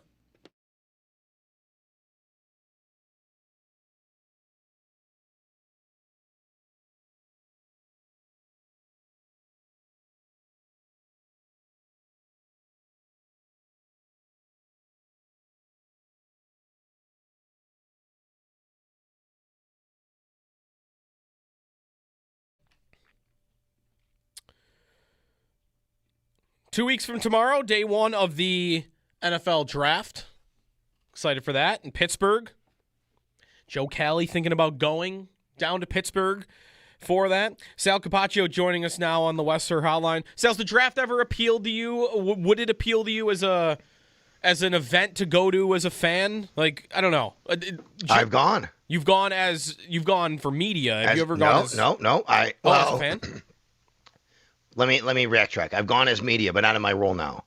And I was just starting off in the business. Okay. And I was young, and I was down in Florida, and I was living down there. This is late '90s, and I decided, hey, I want to come up. I was going to come up to Buffalo to visit, and said I'm going to make it a trip. And I actually drove from Florida to New York City to Buffalo, but I timed it with the draft, if that makes sense. So I actually went to 2 different NFL drafts. And yes, it was as media, but it was a little different now. I wasn't like embedded, like covering a team necessarily as I am now. And it was really interesting. The 2 drafts I went to were 1996 and 1997. And the 2 number 1 picks those years were Keyshawn Johnson. Actually, it was 95 and 96. I apologize. Keyshawn Johnson, 96, and Kajana Carter in 95. They were at the Paramount Theater in New York City, which is basically the time was underneath like Madison Square Garden. Really cool. And it was awesome. It was really awesome to be there, to be honest with you, Joe. Like, I totally get it why anybody would want to be there in that setting. Now it's, outdoors and at these different cities, and I think it's going to be really cool when it eventually comes to Buffalo. So, yeah, I think there's a charm in going to it and being a part of that. I do. Pittsburgh, by the way, they're doing it, look, this morning, they're doing it like on their stage on the shore, right in front of the stadium. If anyone's been there, you can imagine what the spot that could be.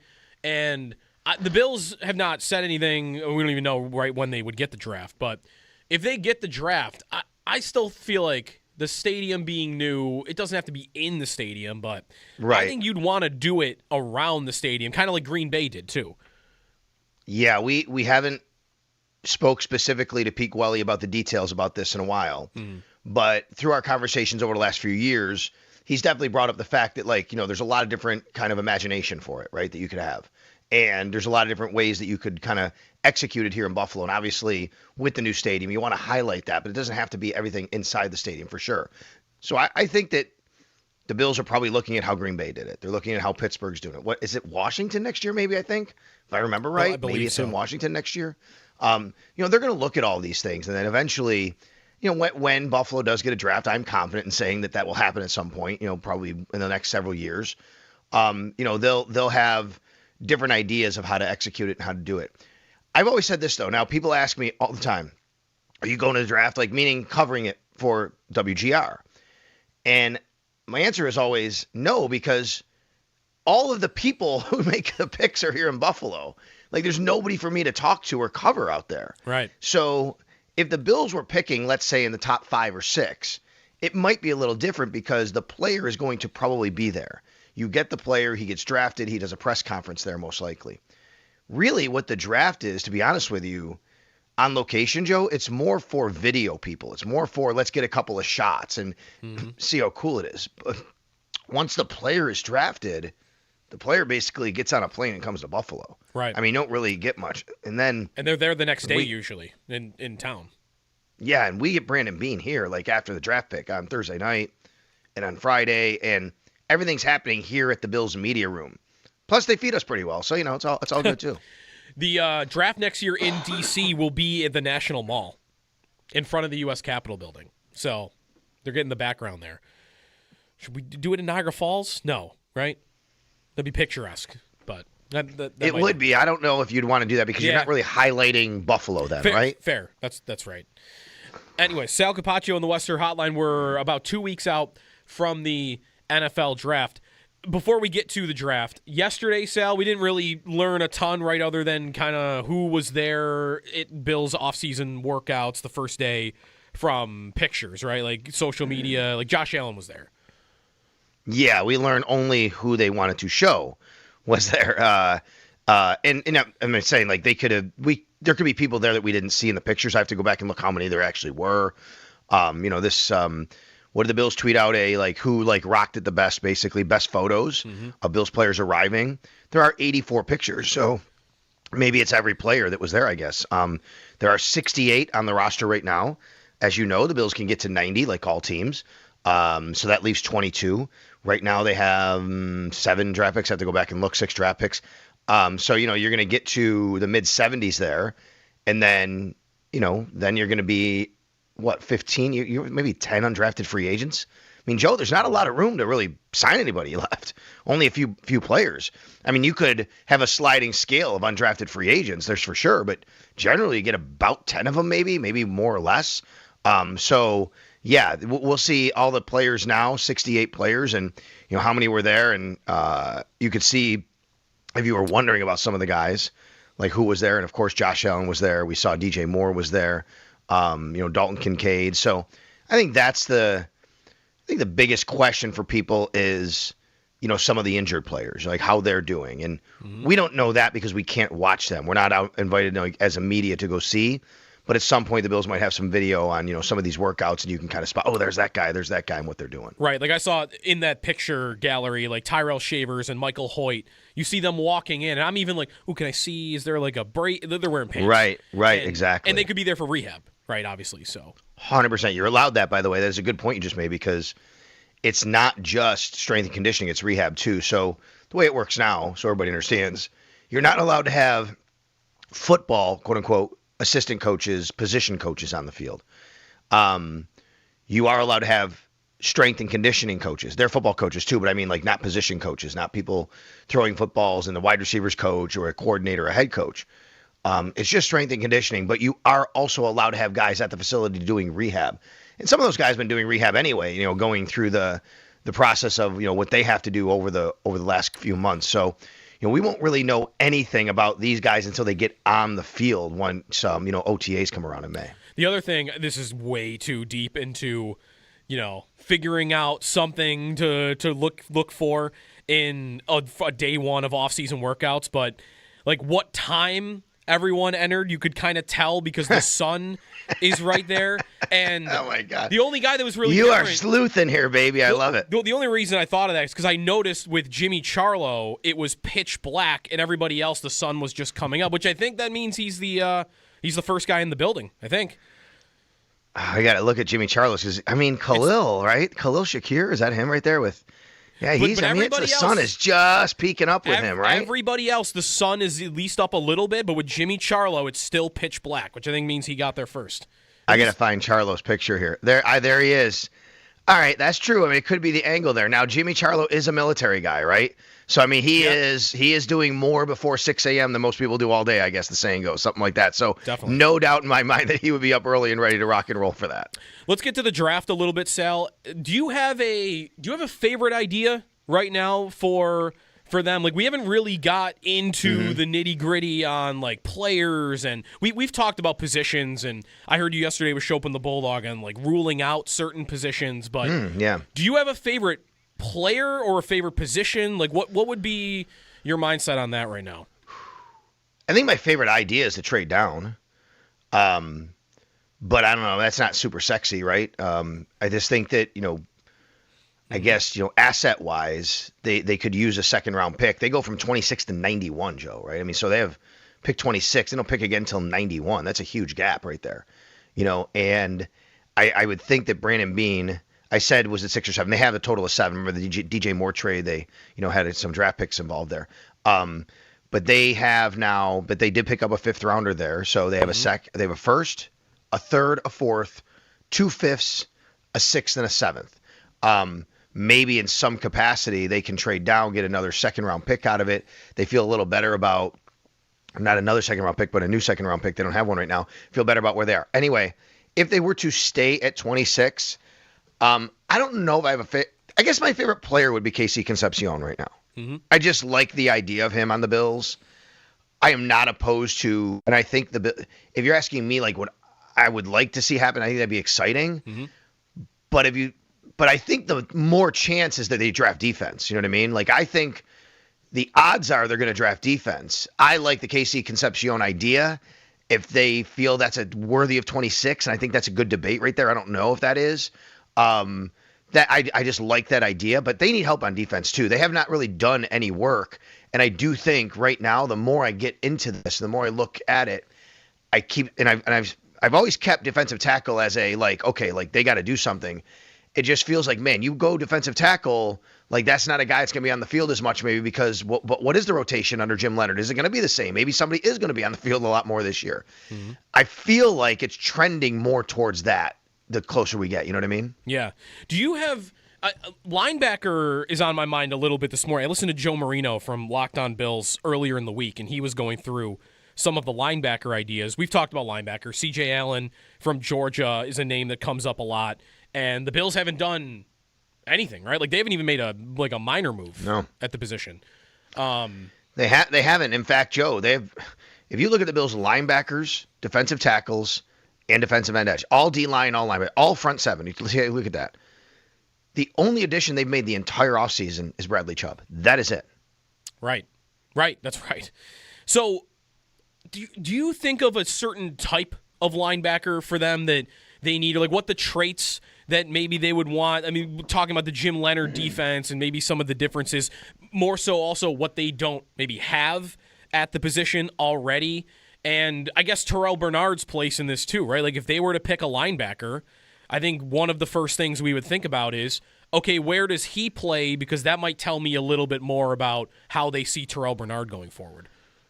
It's a great question, and I tell you, that's the guy, right? Because so yesterday I put out my screenshot of the Bills roster. Here's the 68 players. And one of the common responses from fans was, boy, linebacker looks thin. Linebacker doesn't look very good. They need linebacker help. And I totally get it when you look at the bottom end of the roster and you're like, yeah, you got Jimmy Charlo, Keontae Jenkins, Joe Andreessen. We love Joe, but, and I actually think Joe, this is a better system for him, by the way.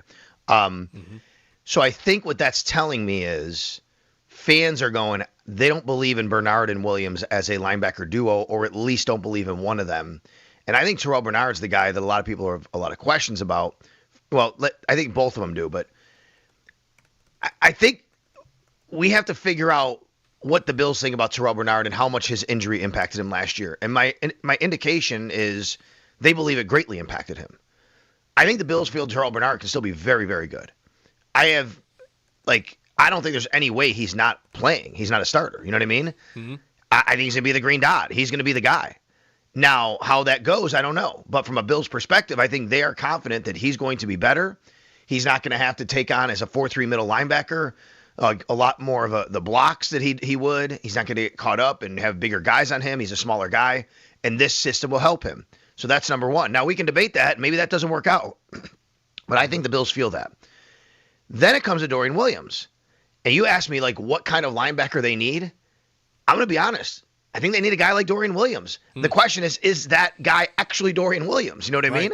Like, or do you need someone who is like him but only more reliable and better? They need a downhill thumper like that. And because Terrell is a really good athlete. Terrell can go sideline to sideline. He can make plays. He's had big interceptions. We know that over the years. That's not Dorian Williams' game. Dorian Williams is see ball, get ball. Like, they need a guy like that in the middle. And so I think that's actually the kind of guy that they already have on the roster. The question is, do you find somebody who you think is better than him to replace him with? Yeah, it's interesting because there are so many different types of linebackers now in the league because of different defenses and specialization. And like Howard actually wrote on our website with Joe Marino about one of these guys, Jake Galde, who's from Cincinnati. I think he's probably more of a second-round guy this year, Sal, but he is like playing slot corner in college and rushing off the edge, and like he's a hybrid, but nobody really knows what he'll play in the NFL. He can kind of do like we've had guys like that enter the draft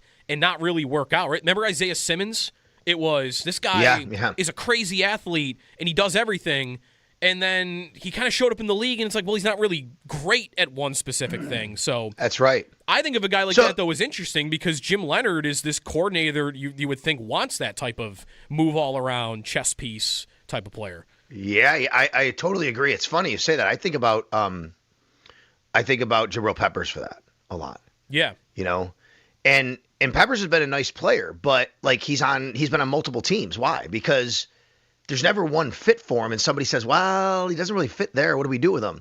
And I've always said, like, there's a difference between being able to play a lot of spots well and being versatile versus he can play anywhere, but he really doesn't do anything that's going to be impactful any of those places. You know what I mean? Like, you have to figure that out.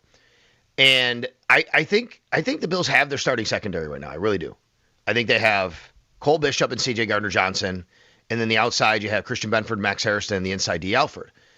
But, man, if you ask me, like, would I be stunned if they took a safety? No. C.J. Gardner-Johnson is a wild card, and he's only got a one-year deal. So I could see that. And I know you talked about linebacker, but I'm using the versatile part, right? Yep. Like in how you look at this. And then I look at corner.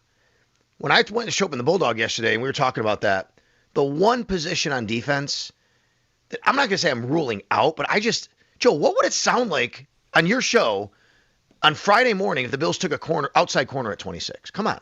It'd be really strange. I don't. Right, wouldn't it? How would the guy play is the first thing that we're going to be talking about. Like, where is he playing? What are you doing with Maxwell Hairston? Is something wrong with him, right? Isn't that the conversation? Yeah, definitely.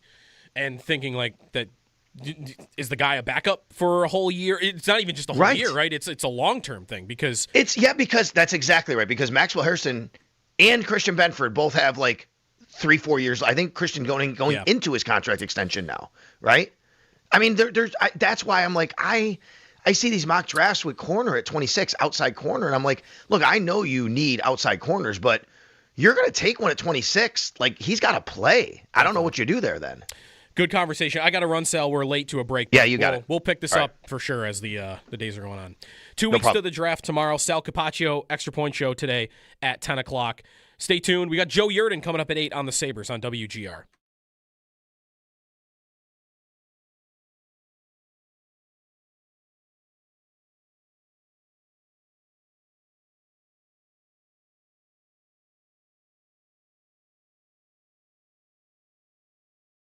The Sabres play probably 3 more teams that won't have anything to play for. Dallas, TBD, because they could be playing for home ice. They could be playing for nothing. They could be locked in to the 2 seed, and I don't know what that'll mean. Will that mean they play the backup goalie? Probably. Will they take out some of their best players?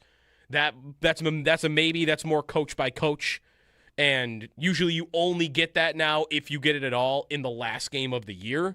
Right. Yeah. So it's maybe. not a longer sort of term thing. Should we think because the Sabres have the easier schedule that they are the favorites to win the division? Should I think right now that their chances are good to do this? I would say yes. I think that there was a lull when they had known that they were going to clinch. You know it's going to come, but you're just kind of waiting for that to happen. And your mindset is, well, we got to make the playoffs. We got to make the playoffs. We got to make the playoffs. But we know we're going to do it. So it's hard to get up for that. Once you clinch, now you're in. Now you've got to find a new goal. Now you've got to find a new reason to go out there and work. Mm-hmm. And I think they now are forced into having that with the standings the way they are. And Lindy, I'm sure, is telling them, all right, one goal down. We're in. Good job. Now our sights are set on the division. Now we have a new goal. And we've got this little mini season here to go after it and go try and get that. Or even if you want to, I would not be surprised if Lindy tells them, play this final stretch here like it's its own playoff series. Win these games to try and give yourself the best chance to get that first spot in the division. I think that sort of mentality shift from we're trying to do something that we know we're about to do to now we're trying to do something where we're in a dead tie with two other teams that we know are good. We've got to get out there and go. I think that will help them here. I think the Tampa game did that a little bit in terms of waking them up and making them work. And I think this will do the same thing for these final games. I think you're going to get them with a new fire and, well, now we're in, we've got a new goal here to accomplish, and we're going to do everything we can to do that and then get in and see where we go.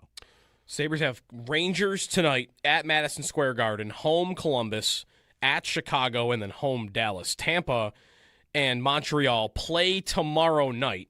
And then Tampa goes Boston, Detroit, Rangers, the Bruins on the road.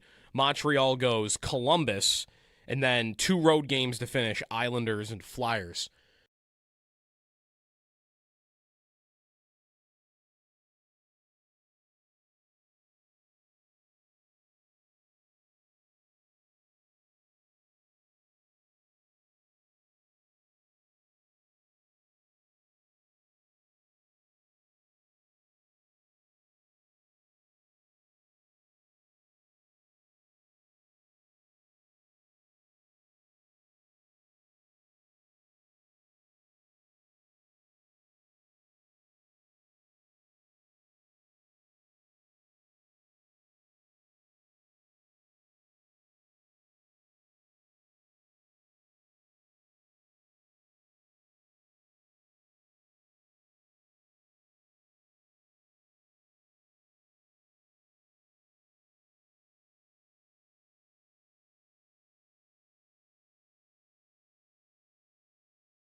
So the Beer Saber was back for a game against the Lightning.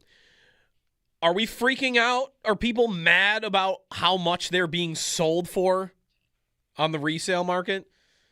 Because it is hundreds of dollars. I'm not losing my mind over it. Joe Yerdon, when we come back on the Sabres, who are in action tonight against the Rangers here on WGR.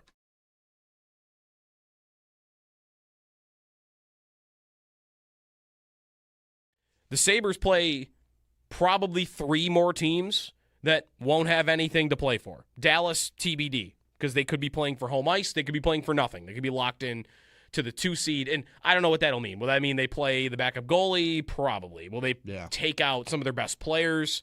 That's a maybe. That's more coach by coach, and usually you only get that now, if you get it at all, in the last game of the year. Right. Yeah. So it's maybe not a longer sort of term thing. Should we think because the Sabres have the easier schedule that they are the favorites to win the division? Should I think right now that their chances are good to do this? I would say yes. I think that there was a lull when they had known that they were going to clinch. You know it's going to come, but you're just kind of waiting for that to happen. And your mindset is, well, we got to make the playoffs. We got to make the playoffs. We got to make the playoffs. But we know we're going to do it. So it's hard to get up for that.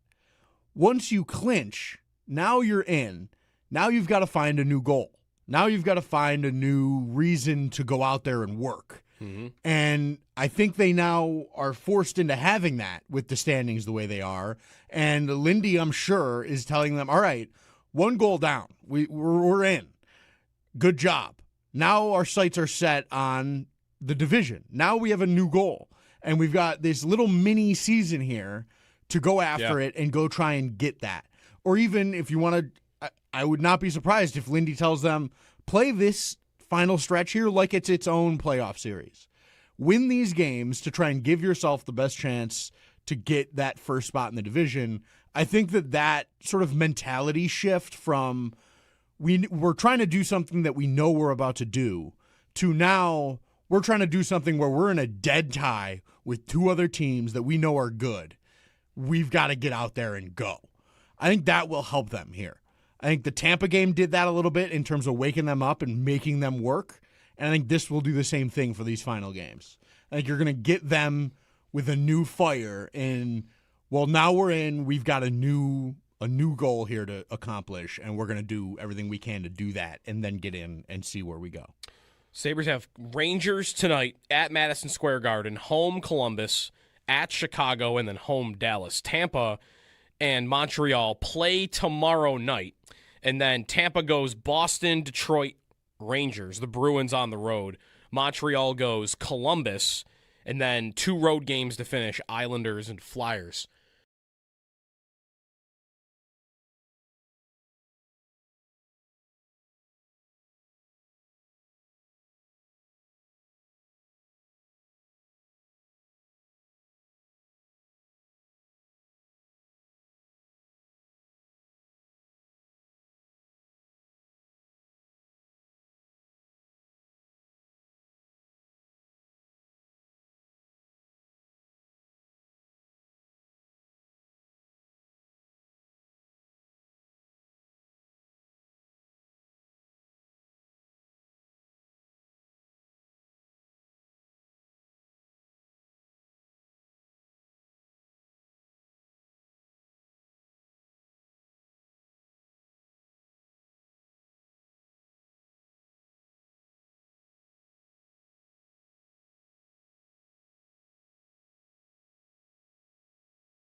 The Buffalo Sabres back in action tonight on the road, taking on the Rangers. They look to go back-to-back in the win column. Puck drop set for 7 o'clock, pregame at 6 right here on WGR. The Bills began their offseason workout program yesterday and around the NFL. The Giants coach, John Harbaugh, said, not surprised by it. We'll try to work through it on defensive tackle Dexter Lawrence's trade request. SNY's Connor Hughes reports a source expects Lawrence will demand $30 million annually as well. NFL Network's Ian Rappaport reports Kyle Pitts has signed the franchise tag and reported to OTAs. Dolphins running back Devon Achane did not report to voluntary OTAs, and the Athletics' Zach Jackson reports Deshaun Watson, who's been dealing with an Achilles injury, has been medically cleared. Patriots head coach Mike Vrabel and NFL insider Diana Rossini were photographed lounging at a pool together. Both have refuted any insinuations. Vrabel also told New York Post page 6 that, quote, these photos show a completely innocent interaction and any suggestion otherwise is laughable. This doesn't deserve any further response. In baseball, the Blue Jays fell to the Dodgers 4-1. They're now 4-7 on the season. The Yankees beat the Athletics 5-3. They're 8-2 on the season. The Red Sox, against recent trends, actually tallied a win against the Brewers 3-2. They're now 3-8 on the season. And the Mets beat the Diamondbacks 4-3. They're 7-4 on the year. That's your Paddock Chevrolet Sports Update. Paddock Chevrolet with you for the extra mile since 1935. I'm Joe Cali for Western New York's Voice of the Fans, WGR.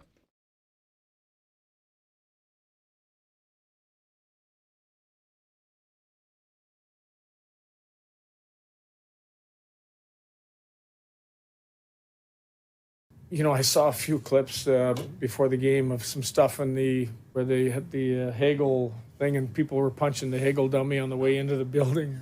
I just think that's part of it. You know, everybody's into it.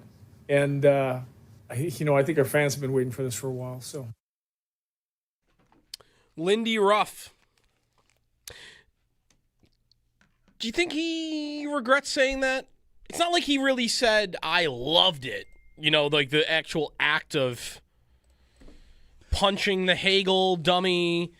But I don't know, couldn't a Lightning fan react to that the same way that we did to Cooper calling for a penalty box attendant to be fired? Nah, maybe. I think one's worse than the other, personally. I don't know. I think if you're getting upset about that, then you're probably being a little overly sensitive about it. Because the Probably. Cooper calling for a job is a guy's job. And pretending to punch Brandon Hagel in the face is pretending to punch a bag full of air in the face. Right. So, like, how harmful is that? How different is it than, I put Tom Brady's face on a dartboard? Right. It's the same thing. It's fine. I think if you're upset about that blow-up doll, then you should probably pick a new sport. Like this, come on, come on. Right. What are we talking about here? That's pretty tame, I would say. Yeah, absolutely, I would say that. There are things that could be done that would not be cool, and that would be called out. But I think that this is fine. I think it's fine. I love Lindy post game. He's so clever and just sneaky. The comment about. We had one scrum and they flew in there, but nobody really wanted anything to do with Greener, and they respected what we had out there. Like, just the subtle drive-by shots from Lindy are really fun. He's doing it to Tampa specifically, too, yes. right? Like, there was another comment the other night in postgame, not the Hagel comment, not the one you're talking about. There was another one about, they didn't really do anything. Yeah. Like talking about the play, though, not like a scrum. Mm-hmm. There was also, after the 8-7 game, remember, he mentioned how, Luukkonen was coming out there to do something, right. and the other guy stayed in his net. The other guy didn't do anything. Right. Like, he's I love it. About Tampa specifically. I wonder if he respects Cooper, but thinks Cooper's let me show you what's up. I'm the OG. Yeah. I've been around. You think you're hot stuff. I know you got your cups, and I know you're going to be a Hall of Fame coach, I think. But I'm still right. I'm in not, it. I'm not ready. a rookie here. I'm fourth all time in wins. Yeah. Let's go. I've been around. I'll tangle with you. I've been on benches screaming at coaches. You want to go there? We'll go there. Yeah. I think he is as fun a coach in that way as you're going to find, just because I don't think he couldn't care less what anybody has to say to him anymore. Because what are you going to say to Lindy Ruff? You just said he's 4th all-time in wins. The guy is a legend, and he's back in his spot now. Like, Buffalo he's a Sabre. He's in his groove now, and they're good, and they're fun and tough. Like, I think he's probably having some fun, and that's awesome. I'm really enjoying watching it, both as a guy that grew up loving him and thinking the world of him and just sort of idolizing him in some ways. To have him back and kind of getting back into it like this is really, honestly, personally rewarding. It feels good to have him back in the fray, tossing bombs to, in the media. It's really fun. It really is ramping up for me the intensity of who's going to win the Jack Adams. Yeah. Like, I didn't know when the Sabres began this run that I would care this much about that specific award.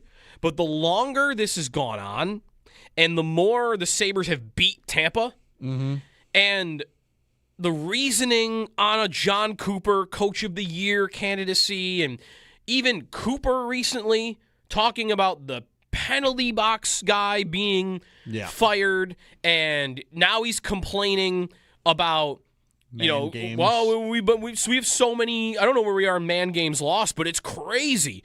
And like, dude, you're 9th this year in man games and lost. You are know who's not ahead special. Of you know who's ahead of him? The Sabres are ahead of him. Right. Like, Dave, by kind of a lot, too. And, a lot of that is probably Kulik. But Kulik was their first-line center going into the year. Yeah. So, like, that counts. So, he is – I've always really liked Cooper. He's rubbing me a little bit this year. I don't like the way he's talked. I agree with that. And I like that the Sabres, by the way, are getting behind this a little bit. Because they should. Like, what do you mean Lindy's not going to win Coach of the Year? Yeah. He just broke the longest playoff drought in the sport's history, and they're not squeaking in. They didn't make it in 8th place on the last day of the year. They are tied for 1st. Yeah. And he doesn't have a guy with 125 points on his team, or a guy who's won multiple Vezina trophies on his team, or multiple Team Canada guys. Like, he's doing it with a good team. Like, there's good talent on this roster, but it's not a super team. No. Like, he's got them tied for 1st. It's Buffalo. What are you talking about? He's not going to win Coach of the Year. And I think he is going to. I'm not that confident, but I would guess right now he is going to. He is a favorite by the betting odds, but not by a crazy amount. But the Sabres are getting behind it. I think they should. Pete Goalie tweeting yesterday, like, Coach, he obliterated the longest playoff drought in NHL history. Should be a list of 1. Absolutely. Agreed. I like the graphic, too. The 3rd largest year-over-year point increase in franchise history. They're top 10 in the NHL in goals, penalty kill percentage, goals per game, goals at 5-on-5. I mean, 2nd in the NHL in regulation wins, 4th in total wins, 5th in points percentage. Like, they were in last in the conference in December. I just don't know how it's even a conversation. The award is designed for this guy to win it. Exactly. It feels like if you could write a script for who should win Coach of the Year, what do you write down? Team with low expectation, overachieves in a tough environment, and it and again, not just overachieving, like way overachieving. Right. They're not getting in with 95 points. What are they going to end up with? What's most likely, 106, 107? Yeah. Like, they're going to be well above what expectation was. 100%. Is there anybody you feel better about this for than Lindy? About this whole thing? About this team becoming what they are? I think he's number 1. Right. Like, you can't name me a guy that I would put, you know what? Yes, maybe it would be fair to say, like, that's a good question. Who do you feel the best for? Yeah. Like, other than the fans, because everyone Right. Feels but you're amazing for the fans. not picking one fan and going like, that guy just, like, what? Who? Listen, the fans are the only ones that have been here for all of it. Mm-hmm. Had to go through all 14 years. Lindy didn't have to go through all 14 years. He left and came back. Most of these players have not gone through it for that long at all. But maybe the guys that you should consider above Lindy for like who you feel the best for are Dahlin and Tage. Sure. Because it's not just that they are the best players. It's not just that they are the two that have really led you out of this from a player perspective. But they've also been here. Mm-hmm. I mean, they've been here for half of it. I know that's not the full thing, but half, like 7 years, is a long time. And I don't know how close in their own minds they might have thought they were to saying, I can't do it anymore. But Dahlin said the other day, like, that he and Tage talked about it, that like we need to stay here to get this right, like to end fix this. Now, that's not forever. You know, like the RJ video, like that's a fan thing, right? Like this thing of ours is forever is so awesome. But that's for us. For the players, it's not fair to expect them to treat it the same way. So I don't know. Maybe Dahlin and Tage weren't close. Maybe it would have taken 3 more years or 4 more years. Yeah. I don't know. Maybe not, though. Maybe this would have been it. Maybe next year would have been it. 7 years is a long time to never go to management, to never ask for a trade. Like it's a lot. Most players in hockey history never go that long being tested in that way. Hey, what do you want to do here? Do you want to keep going? Or do you want to try to wiggle your way out of it? And we had a day last year where Paul Bissonnette said something about Dahlin and that very quickly got poo-pooed. Like, nope, that's not what happened. And otherwise, there's never really even been a whisper. There's been a wonder. Like, I've pondered what their thoughts might be on this, but there was never a whisper like, oh, yeah, they're out. Yeah. That never happened. Oh, and yeah, I think the closest we ever got to that was Paul coming on the show this offseason saying, like, I don't know, if they don't figure it out, this might be it. And but that's it. But that's just never reading the timeline. Right. That was never a player voicing frustration. That was never a request. That was never anything. It was just us going, well, it would make sense if this. And that is, I think, a testament to their commitment to it. So those two guys are a good answer to who do you feel the best for. But I gotta think that Lindy, as a guy that played here for as long as he did, that coached here the first time for as long as he did, and even that first stint, he embraced this place in such a way, and I think led the charge in some ways of like turning this place into what it is now as a hockey town. Like, he is representative of that in many ways, and I think he's got to know that. I clearly, and that's got to feel. I mean, imagine what Lindy feels like. Will feel like. I doubt he's taken the time to step back and look within it and say, like, wow, this has been amazing. But I would bet you after this season, there's going to be a moment where he's, having a cigar and a whiskey, and he goes like, that was incredible, wasn't it? Mm-hmm. Give me a better story than that, than a guy who is a lifelong Sabre through and through to come back and do this. And like, tell me a guy you wanted more for than that. Yeah. And that's as good as it gets. We'll get to calls here, 803-0550. Matt Fairburn just tweeted out that Rasmus Dahlin is the Sabres nominee for the Bill Masterton Trophy this year. Yeah. Player who best exemplifies perseverance, sportsmanship, and dedication to hockey. He will win that. I think he should absolutely win that with everything he's gone through personally this year and what he's done on the ice too. But yeah, all of it, being the captain of this team and going through what he did, I think he should definitely win that. Feels like it's a shoe-in. Give me the Jack Adams and give me the Masterton. Yeah. Take Tampa. You can have the Hart Trophy and the Vezina if you want. Take the Presidents if you want it. Yeah, but those two should be Sabre awards. Yeah. Dominic next up on the phones. What's up, Dominic? Hey, what's up, guys? Good morning. I was just calling because I think you guys are there already now at this point too. But like, do we have a rival? Do we not? after that nonsense Cooper said about that guy getting fired over like the door, I didn't even notice it when it happened live. Like it didn't like swing open. It barely nudged. And he's like calling for the guy's job is just asinine. And I think 100% I despise Tampa right now. I mean, they're probably up there with the Chiefs for the Bills at this point. But that's pretty much all I wanted to say was like, what a jerk. Like, what a not even just a jerk, a crybaby, whiny pansy. Like, I don't even know how else to say it. Like, it didn't affect anything. And you're crying about it because you got smoked twice by the Sabres. Sit down, buddy. Like, I despise this team at this point. And I would say 100% they take over. Well, Boston was our rival like 20 years ago. We stunk. But Boston was my least favorite team, and Tampa is like obliterated them in that sense at this point after Cooper's comments, like, put it over the top for me. Like, I hate that team. I would say that's our rival. And that's about it, guys. Kind of pointless, but I just wanted to add that. No, good. Oh, that's it. Yeah, like, thanks, Dominic, for the call. Yeah, Cooper becoming a villain for me, too. Like, I have loved Cooper. I think he's the best coach in the league for a long time.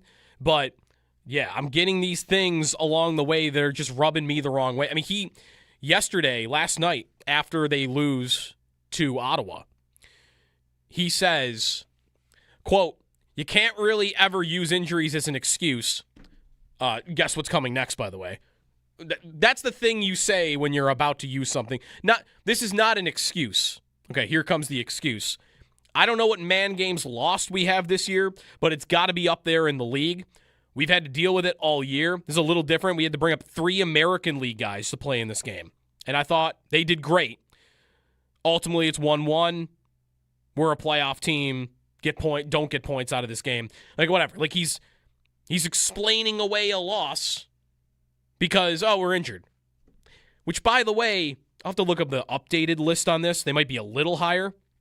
But a week ago, they were 9th in the NHL in man games lost. You're not unique at all. Yeah, you've lost Victor Hedman. You've lost Victor Hedman. A lot of teams have lost important players. Did the Sabres lose a player this year more important to them than Hedman? No. But in terms of volume, the Sabres are 2nd in the league in man games lost. And it's not all Justin Danforth. Like, Yuri Kulik probably would have mattered to them this year. Missed the whole season. Josh Norris matters a lot to them. He missed half the year. So I do think Hedman, the quality of the player, yes, that's probably beyond anything the Sabres have missed out on. But not everybody. I mean, other teams have missed. I mean, the Penguins went a few weeks without Crosby. Like, a lot of teams are dealing with that type of stuff. They're not special in that way. And for some reason, I think because people want to find a way to get him the award, and they're looking for any reason, and for some reason they've settled on, well, that's why. He's had to do it without Hedman and without Point for a couple of weeks.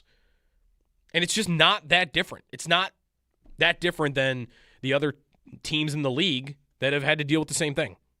Ron and Alden's next. Hey, Ron.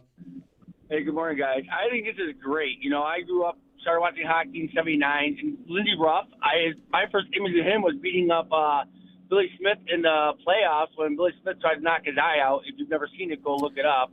But, yeah, and then Ruff's been our coach for so long. I wasn't happy when he was fired, but we know the changes. But he is Buffalo through and through.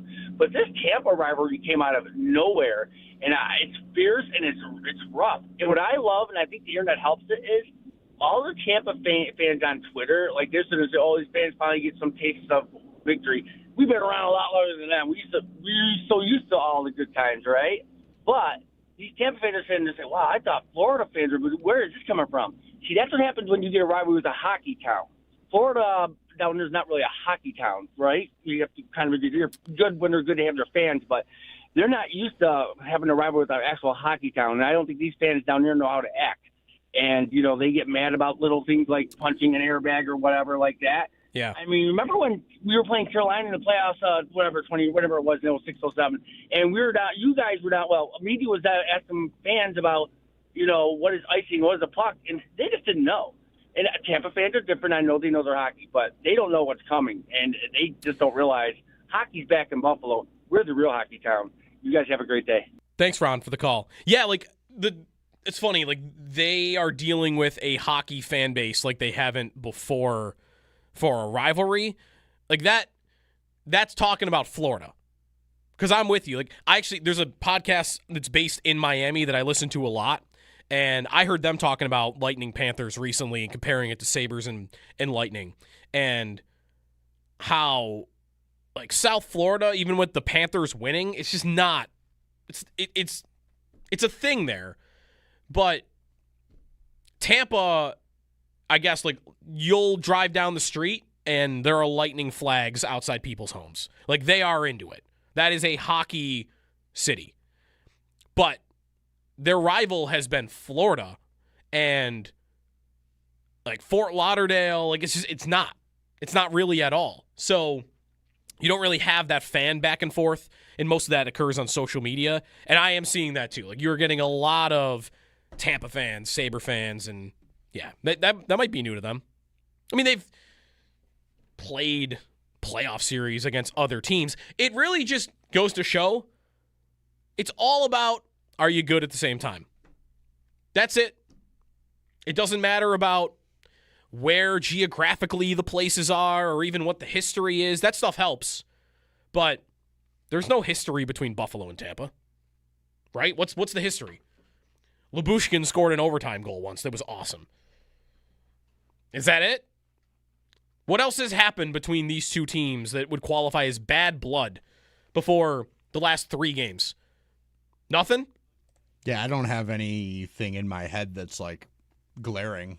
Nothing. No crazy brawls. No crazy nothing. No playoff series. They've never been good at the same time. Just this year. They weren't in the same division, obviously, forever, because why would Tampa and Buffalo be in the same division? But, right, but you know, there's our weird NHL format. So that's all it takes. If you're good and the other team is good and you're both good for a period of time, the rivalry is going to build. Buffalo and Kansas City are only rivals because they've both been really good at the same time. Right. That's it. So if this is going to occur for a couple of years, then pick the guy to hate.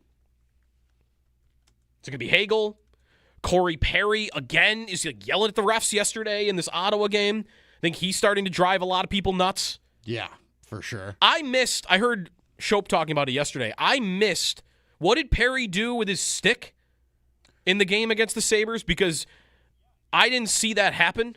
I must have missed it up in the press box as well. He was waving his stick like at Sabre players on the bench. Oh, sure. Yeah, well, that's just standard stupid Corey Perry stuff. I thought there was something dirty. I don't think he actually hit a guy. Well, that's good. Good for him. I mean, good restraint out of him. Perry has also, like in his career, like he's the guy that will...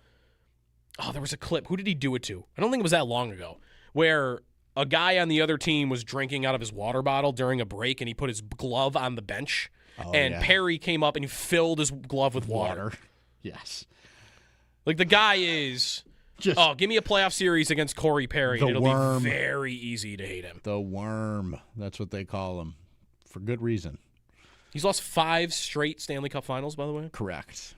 Yeah. Let's go to Brian in Buffalo. Hey, Brian. Hi, good morning, guys. How are you? Good. Hello? Yep, go ahead, man. You're on the air. Oh, sure.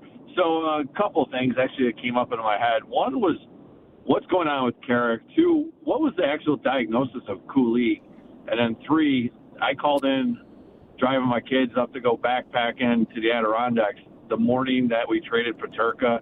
And, Joe, you were saying how bullish you were and you liked the trade. And I called in and absolutely ripped the Sabres, calling them a joke.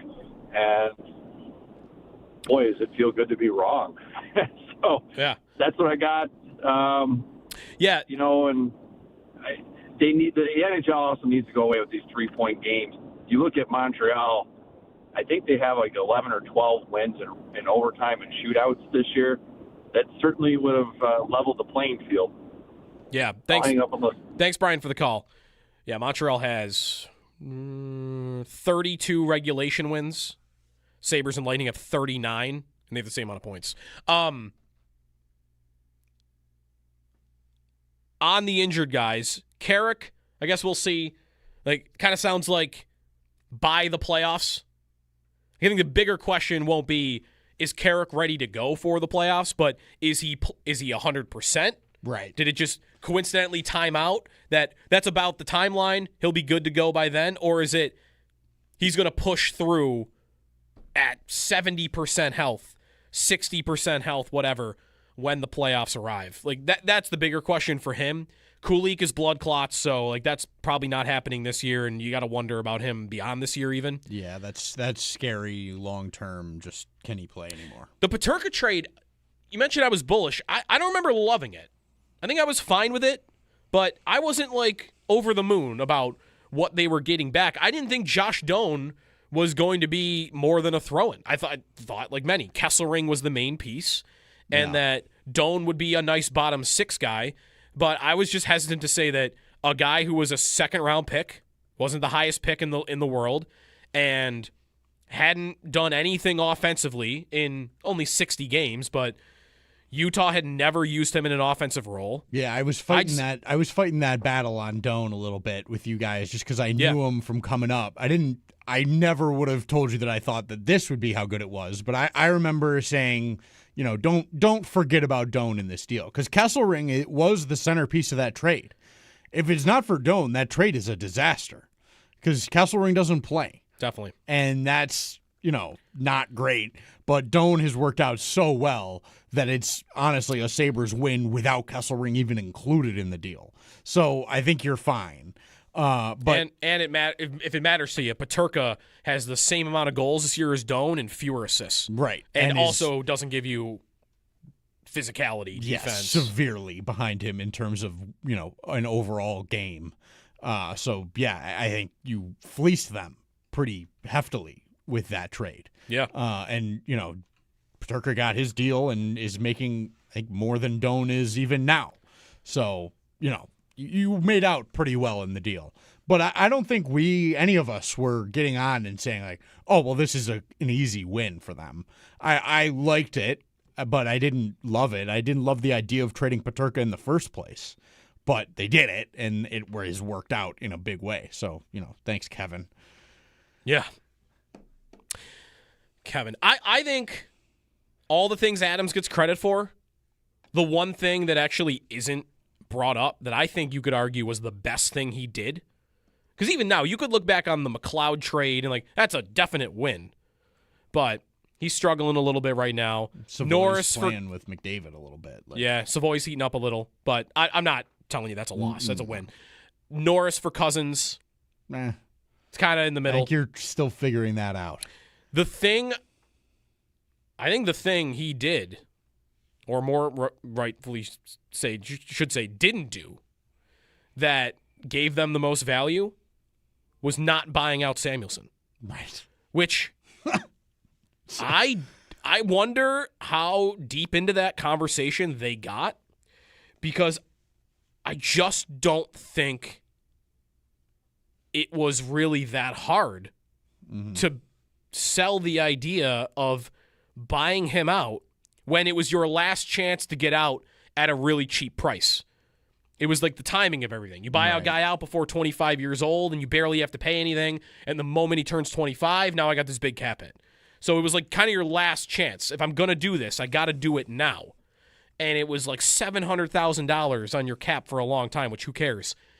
And I think that was easily the best idea for him. Right. And Adams didn't do it. Felt bad anyone even thought they were going to do it.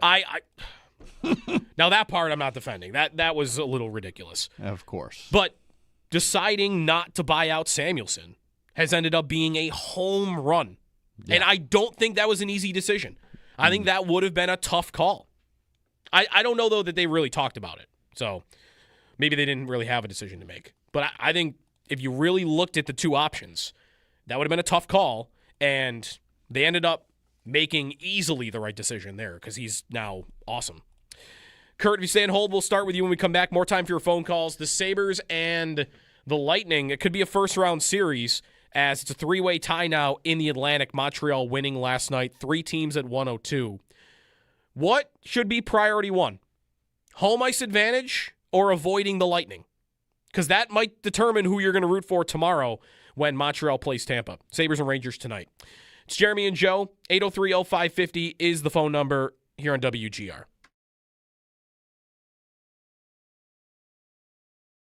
Warren Sharp tweeted, total draft capital spent on offensive players since 2020. So already, just to get out in front of it, draft capital means where you're picking is going to matter. So you can spend your picks, but you could spend late first round picks on offensive players, but if the Jets draft one offensive player number 1 overall, that's going to be more draft capital. So where you pick does matter to this. But this chart says that the Bills have spent less draft capital on offensive players in the last 5 years than any team in football. Now, on the surface, like my instinct when I saw that was, 1, not that stunning, and 2, that's embarrassing. It's embarrassing that a team with Josh Allen as its quarterback could ignore that side of the ball around him to that extent over that long of a period of time, 5 years. But I don't think it's worthy of a total freakout because, 1, the draft capital part of it, right? You're already going to be automatically low on this list. You just don't have a lot of draft capital. You're always at the bottom. And the Bills do trade a good amount of picks. They've traded a third-round pick in how many of their a second or day 2 pick. Put it this way. How many times they traded a day 2 pick for a veteran in that 5-year period? They did it for Rasul Douglas, traded a third. They did it for Amari Cooper. They traded a third, and now they've done it for DJ Moore. They've traded a second. So that's 3 picks with good value that you have spent on veteran players that don't count to this. And the other part of it is where you could have a bit of a freak out, which is just the volume of picks on defense that they have made. I don't think it's a secret. Like they have spent more on the defensive side of the ball.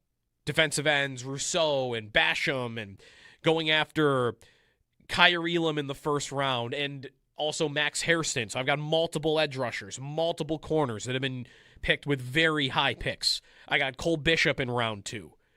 I've only got 1 first-round offensive player in the last 6 years. It's just Dalton Kincaid. That's it.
Sabres back in action tonight on the road, taking on the Rangers. They look to bounce back and go back-to-back into the win column, with puck drop set at 7 o'clock. Pregame at 6 right here on WGR. Also, the Bills began their offseason workout program yesterday and around the NFL.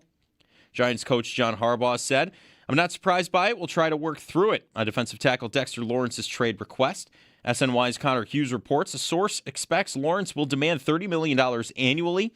NFL Network's Ian Rappaport reports Kyle Pitts has signed the franchise tag and reported to OTAs. Dolphins running back Devon Achane did not report to voluntary OTAs. In the Athletics, Zach Jackson reports Deshaun Watson, who's been dealing with an Achilles injury, has been medically cleared. Patriots head coach Mike Vrabel and NFL insider Diana Rossini were photographed lounging at a pool together. Both have refuted any insinuations. Vrabel also told New York Post, page 6, that, quote, "These photos show a completely innocent interaction, and any suggestion otherwise is laughable. This doesn't deserve any further response." In baseball, Blue Jays fell to the Dodgers 4-1. They're now 4-7 on the season. The Yankees beat the Athletics 5-3. They're 8-2 on the season. The Red Sox, against recent trends, actually tallied a win against the Brewers 3-2. They're 3-8 on the year, and the Mets beat the Diamondbacks 4-3. They are 7-4 on the season. Every mile tells a story. Help us celebrate those who make the Ride for Roswell a success. Whether you ride, volunteer, or donate, you're making a difference. Share your story of why you take part in the Ride for Roswell and tag RFR 2026 for a chance to be featured. It's your Paddock Chevrolet Sports Headlines. Paddock Chevrolet with you for the extra mile since 1935. I'm Joe Cali for Western New York's Voice of the Fans, WGR.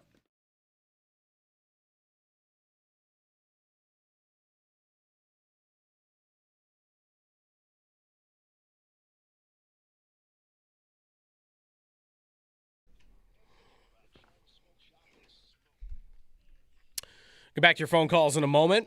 It's Jeremy and Joe. Your stat of the day on the Sabres in goal. So after beating the Lightning on Monday, Ukko-Pekka Luukkonen, his 20th win of the year. He and Alex Lyon both have 20 wins. It's not the first time that's happened, though, but it is the first time in 20 years. The 05-06 Sabres had that. Miller and Baran both got to 20. Miller 30, Marty 21. Before that, Barrasso and Sauve in 84, and Edwards and Sauve in 80. Lyon and Luukkonen getting 20 wins each. That's, by the way, with a third guy starting 12 games, which is even more impressive. Has a team ever had three guys? No, never. Three guys getting 20 wins? Probably not. That's your stat of the day. Back to the phones. Let's go to Kurt in Connecticut. Hey, Kurt. Hey, good morning, guys. On the conversation of the division or scared of the Lightning, for me, I want to get the division. You know, I want to hang the banner. I want Lindy to win Coach of the Year and make, put a little bit of legacy stamp on this season, because there's still a chance, I don't know if you don't want to say it, but that we lose in the first round. And then it's like we broke the drought, but there's nothing really else to hang on to. I'd like to see the banner. And to the point on the Lightning, man, I don't know. The Sabres hate that team, I think. They get up for them. They play hard. And I don't really like the things Cooper's been saying all year. One time we beat him, and he's in the press conference like, oh, well, you play like that against a decently skilled team. And, yeah, I don't know. I'd like to beat those guys in the first round. I think it would feel really good. So, yeah, thanks, Kurt. Sabres. I think there's a big difference between wanting a series against the Lightning or being ready for a series against the Lightning emotionally and thinking that they would be up for it. I think they would be up for it. That's maybe the best point is if you are worried at all about the Sabres' intensity being there when the playoffs start, I can't think that it won't be under any circumstance. But if you're wondering about that because they have hit a little bit of a slide lately with that before this Tampa game, one thing you don't have to worry about is them dialing it up for Tampa. Every time they play the Lightning, they're ready for it. So you give me a playoff series against the Lightning, yeah, I think they're ready for it. But I still think the caliber of the opponent is the top in the conference. And I just don't want to have to play the best team in the conference in round 1. It's why the playoff format is dumb. Shouldn't have to. Right? Like, what are we actually going to get? 1 versus 8, 2 versus 7. Here's how the conference would break down right now. 1v8 by seed instead of like what we're actually going to see. Right now, Carolina's the 1. They would play Ottawa, who's the 7. That's not bad. Tampa is the 2. They would play Boston, who's the 6. Little better, or not as good. Buffalo, as the 2 seed in the Atlantic today, would play Montreal. That would be the 3 versus the 4. Someone in the Atlantic is going to have to play a top 4 team, while Pittsburgh, who would be the 5 seed in the East, is going to get to play Philly, who is the 8. There's a prize. I think winning the division, getting Boston, most likely, is a real value. Let's go to Pat next. Hey, Pat. Hey, guys. How's it going? Good. I just wanted to say, as you were giving Kevin Adams some credit for not buying out Samuelson, one of the things that has driven me crazy for years is when Tuck had an injury a couple years ago under Granato, and I think the Sabres lost 8 in a row, and he didn't instantly sign Alex Tuck, and just the stress it would have saved us for this upcoming season. And then just wanted to throw out crazy all the comparisons, as you just mentioned, 20 wins for the goalies in the 05-06 season, and just the comparisons for this season and that season. And then lastly, we give the Sabres a lot of credit for coming back, but you just took another call from Connecticut. It's just great to have WGR back. You guys are awesome. So thanks so much. Yeah, thanks, Pat. Yeah, back-to-back Connecticut calls here, Pat and Kurt. By the way, on Tuck, last year, July 1st would have been the first day they could have signed Tuck. So I think they probably tried to sign him last summer. They were just too far apart on the numbers. And, that's come up a lot, like comparisons 05-06. We just gave one about the goalies, Baron and Miller, versus this year, Lyon and Luukkonen, both getting to 20, all of them getting to 20 wins. When did Lindy settle on Miller is the guy in 06? Because that's how the year began, if I remember right. And I'm 11, so we'll have to go back and look. But what I remember is Miller was the guy beginning the year. Got hurt. Marty takes over, goes on a crazy win streak, and then it was a little back and forth. Again, I'm not going to know if a guy got injured here, but once Miller comes back, Miller started, this is a totally different world. Miller started the first 11 games of that year, and then he got hurt, and then it was all Marty with a couple of Nornan games in there. He ended up getting traded eventually. Tons of Marty. Miller comes back, and it's mostly Miller again until I get to, March, and then there's a stretch in there where Marty played 3 out of 5, and then it was a little back, and there's another one where he played 3 out of 4 in April. But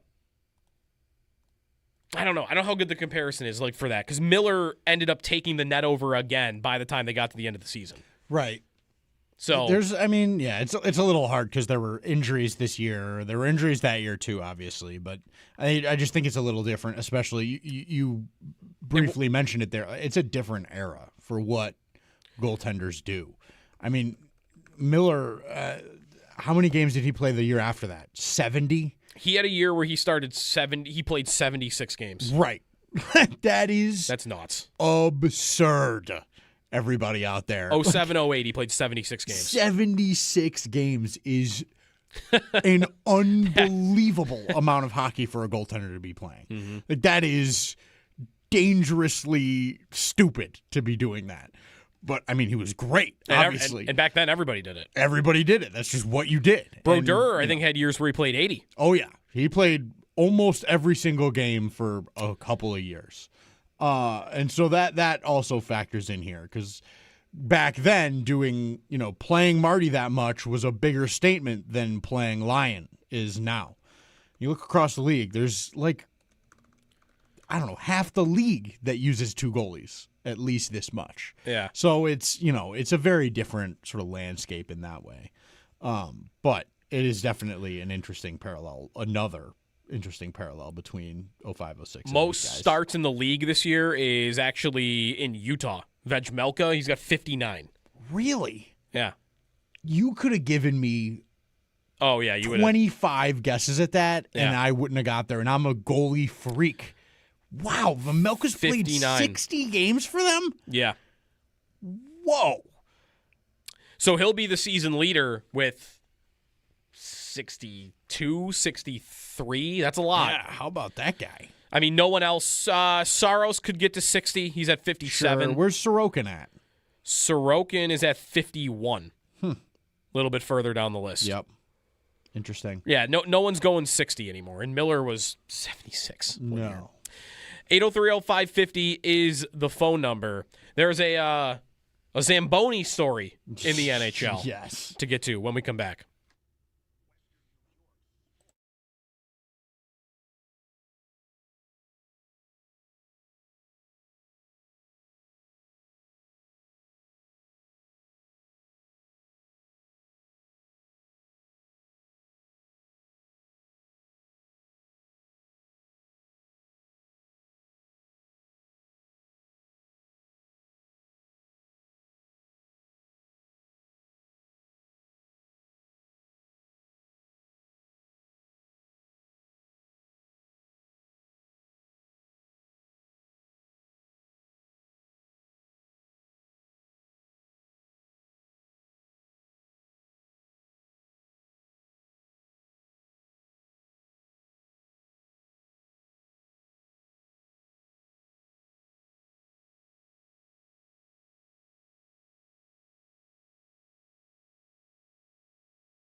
Warren Sharp tweeted, total draft capital spent on offensive players since 2020. So already, just to get out in front of it, draft capital means where you're picking is going to matter. So you can spend your picks, but you could spend 3 late first round picks on offensive players, but if the Jets draft one offensive player number 1 overall, that's going to be more draft capital. So where you pick does matter to this. But this chart says that the Bills have spent less draft capital on offensive players in the last 5 years than any team in football. Now, on the surface, my instinct when I saw that was, 1, not that stunning, and 2, that's embarrassing. It's embarrassing that a team with Josh Allen as its quarterback could ignore that side of the ball around him to that extent over that long of a period of time, 5 years. But I don't think it's worthy of a total freakout. Because, 1, the draft capital part of it, right? You're already going to be automatically low on this list. You just don't have a lot of draft capital. You're always at the bottom. And the Bills do trade a good amount of picks.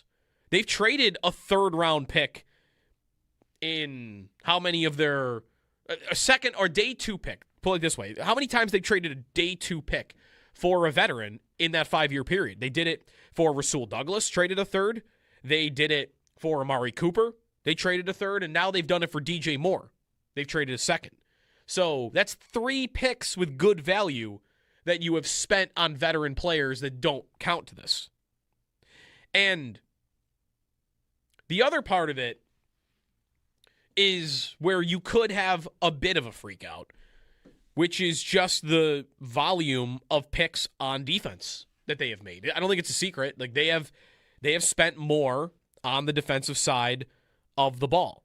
Defensive ends, Rousseau and Basham, and going after Kyer Elam in the first round, and also Max Hairston. So I've got multiple edge rushers, multiple corners that have been picked with very high picks. I got Cole Bishop in round 2. I've only got 1 first-round offensive player in the last 6 years. It's just Dalton Kincaid. That's it.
So the Utah Mammoth unveiled the Zamoth yesterday.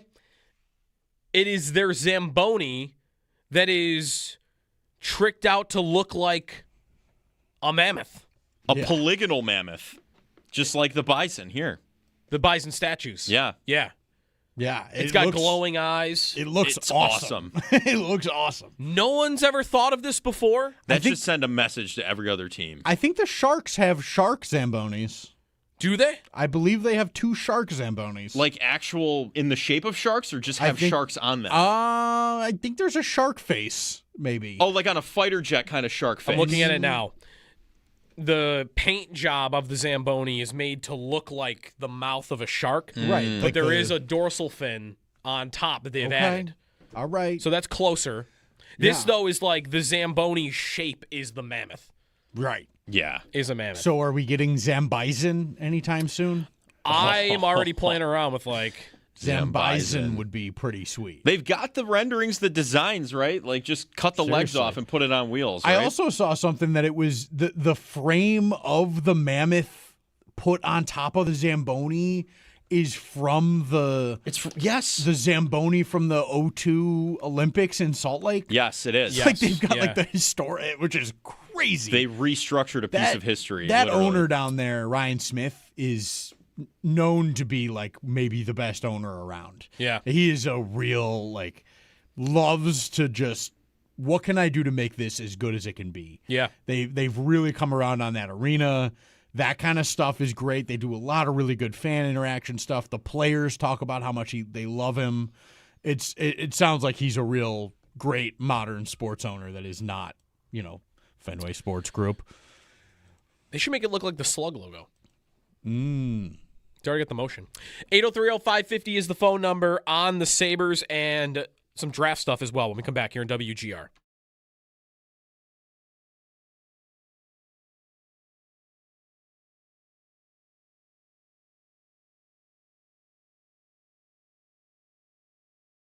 The Sabres play probably 3 more teams that won't have anything to play for. Dallas, TBD, because they could be playing for home ice. They could be playing for nothing. They could be locked in to the 2 seed, and I don't know what that'll mean. Will that mean they play the backup goalie? Probably. Will they take out some of their best players? That's a maybe. That's more coach by coach, and usually you only get that now, if you get it at all, in the last game of the year. Right. Yeah. So it's maybe not a longer sort of term thing. Should we think because the Sabres have the easier schedule that they are the favorites to win the division?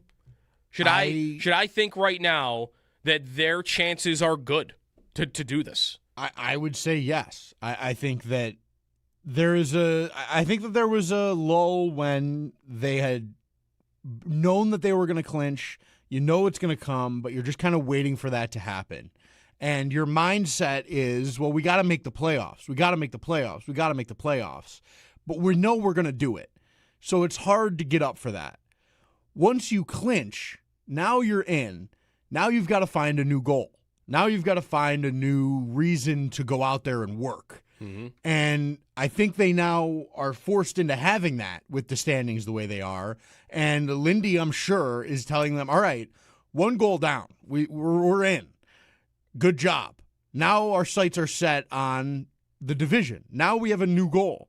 And we've got this little mini season here to go after it and go try and get that. Or even if you want to, I would not be surprised if Lindy tells them, play this final stretch here like it's its own playoff series.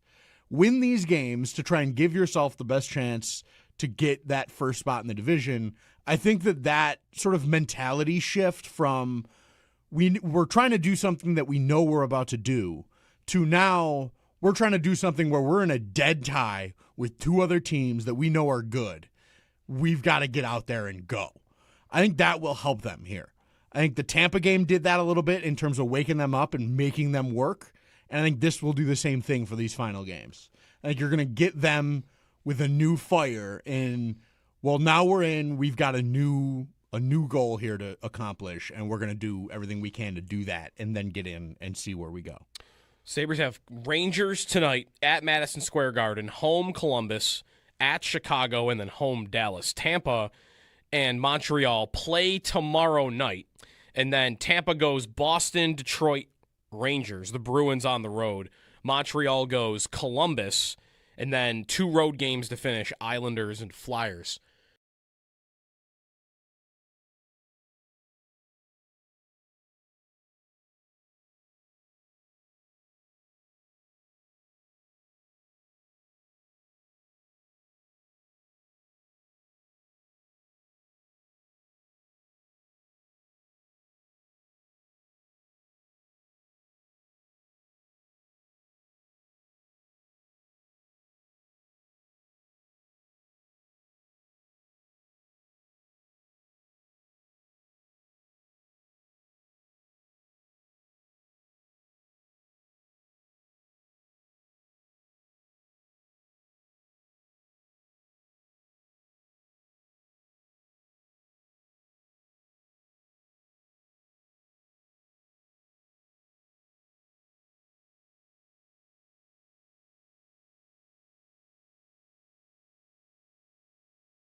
The Sabres back in action tonight on the road, taking on the Rangers. They look to go back-to-back in the win column. Puck drop set for 7 o'clock. Pregame at 6 right here on WGR. Also, The Bills begin their offseason workout program yesterday and around the NFL.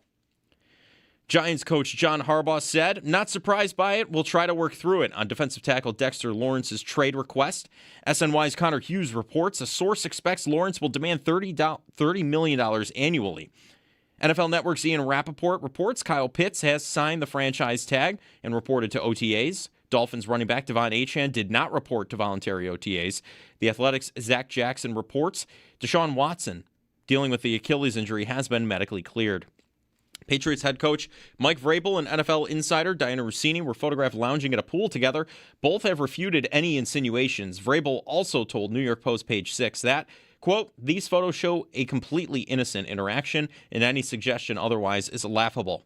This doesn't deserve any further response." In baseball, the Blue Jays fell to the Dodgers 4-1. They're now 4-7 on the season. The Yankees beat the Athletics 5-3. They're 8-2 on the season. The Red Sox, against recent trends, actually tallied a win against the Brewers 3-2. They're 3-8 on the season. And the Mets beat the Diamondbacks 4-3. They're 7-4 to start the season. Buckling up takes less time than listening to this. No excuses. A message from the New York State Governor's Traffic Safety Committee. That's your Paddock Chevrolet Sports Update. Paddock Chevrolet, with you for the extra mile since 1935. I'm Joe Cali for Western New York's Voice of the Fans, WGR.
It needs to be said, I knew I was not going to be able to see the Artemis probe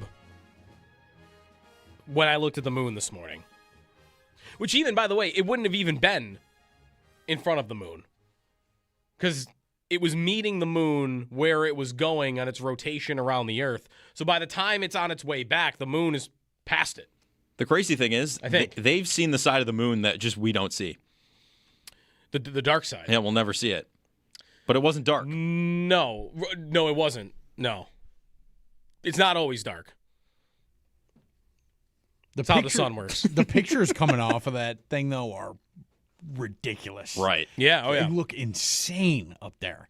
I mean, you know, obviously the camera technology has taken a few steps since they last were up there, but, like, man, yeah, it looks bonkers. I can't believe it. Yeah, deep space. Get out. It's awesome what happened. I did look into it. Get out of here with deep space. Voyager 1, which left the solar system that they launched in the 70s. That's deep space. Right. Yeah. Well, that's For never sure. to be seen again, space. Yeah. That but I did just check. They are calling this a deep space mission. I don't like it. Like I don't officially. like it. Yeah. Mm-hmm. I don't like it. Because technically they did. You don't need to call it. It's a record-breaking mission. You don't need to. It can't be deep space. Yeah, is NASA changing the definition of deep space then? I don't know. Right, by the definition Owen gave us earlier, Yeah. it doesn't qualify. You're not beyond the orbit of the moon. You're in it. You go past the moon, doesn't mean you went past the orbit. None of this matters anymore. It doesn't really at all. The pictures are cool. I am working on some, AI generation Zuffalo. What would we call the buffalo Zamboni? Zambison. Not Zuffalo? I don't know if I like Zuffalo. Zuffalo's only got the one letter from Zamboni. That's what Zamoth is. I'm really just copying Utah. But technically, if you break down Zamoth, ZAM, the AM is for both. Right. Fair. We kind of cross-contaminate there. Right. Fair. It's a shared start. You got to have more than one to make it the Zampede. Yes. That's good. It's got to The happen. Zampede. Yes. They have the Fan Zam, right? Yes. That's Fan Zam, yeah. They put a lot of people on that Yeah, the they other day, by the way. packed that bad boy. The Tampa game. It can carry a lot. There's a bunch of seats up there. Yeah. 803-0550 is the phone number. Good morning. It's Jeremy and Joe. Joe tells me it's going to be 66 tomorrow, and it's 25, 30 degrees Big right now. if true. Yeah. Tonight against the Rangers. So, second to last road game of the year. It's only, 4 games left in the regular season.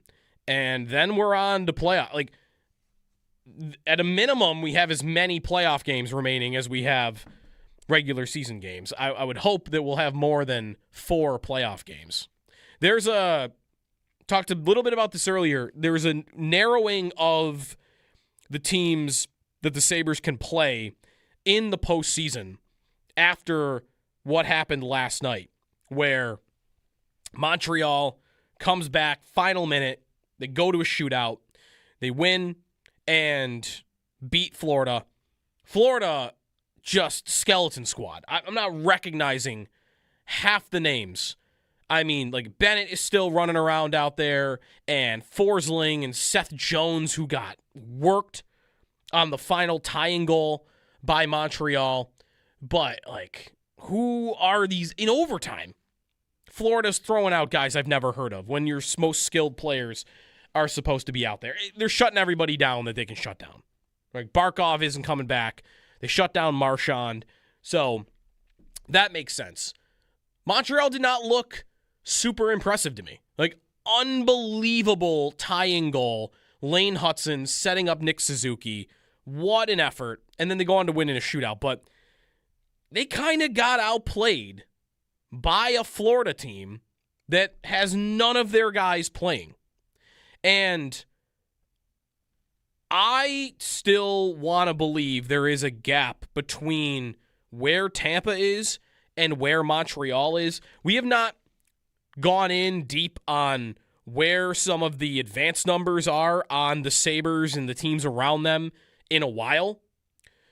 In part because the Sabres numbers aren't always the most impressive, and I think that a little of that is volume stuff versus quality stuff, but some of the numbers are supposed to account for that as well. And one point that I made a lot when we were going through, how good are they? Are they actually good? Are they getting lucky? Are they just getting saves? Are they scoring at an unsustainable rate? Like, how is this happening? And one thing that I continued to point out was all the teams around the Sabres in the standings, most of them, are having the same questions.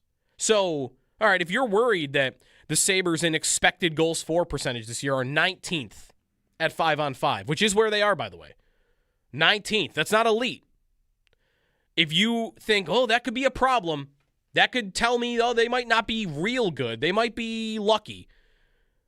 Montreal's 23rd. Okay. Boston is 27th. Now, Tampa's higher. Tampa's 4th. So how much stock do I really want to put into? That's just one of the numbers. I could look at Corsi percentage, which is more volume. I could look at scoring chances. You could look at whatever you want.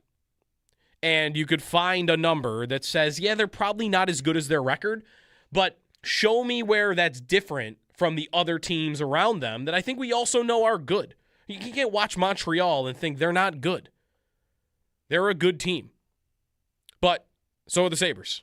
Isn't that a similar point about the experience thing that I keep getting all riled up about? It's the same sort of question that needs to be answered for those teams. I mean, Montreal made it last year, so they got a year under them.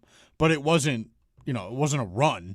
And you've got all these other teams around them that don't all have necessarily a ton of, experience. And I think that's a part of what has made me feel like the Sabres absolutely do lack that, and that is true.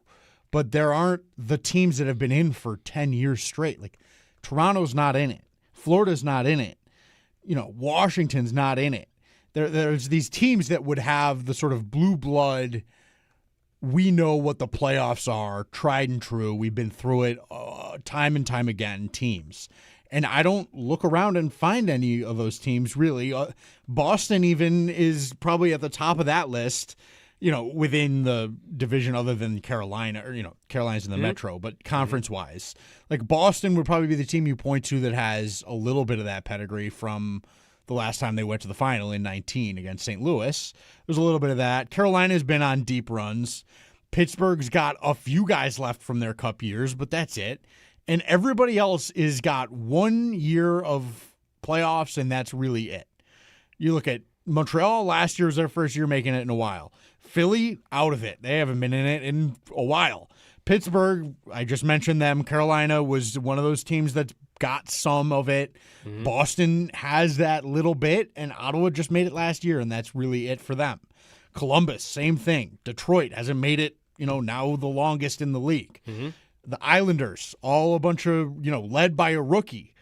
There's not the kind of Sidney Crosby, Alex Ovechkin level experience aside from Tampa Bay. That's the one team that really has that to me. Yeah. That's, I think, to the same point where it's like there's nobody that should make you think they've got something the Sabres don't to that degree. Yeah, the Lightning have it. And the Penguins have it, but they're on the other side. You wouldn't see them to the conference finals. Montreal did make it last year, but it was 5 games. Right. They lost in 5 to Washington.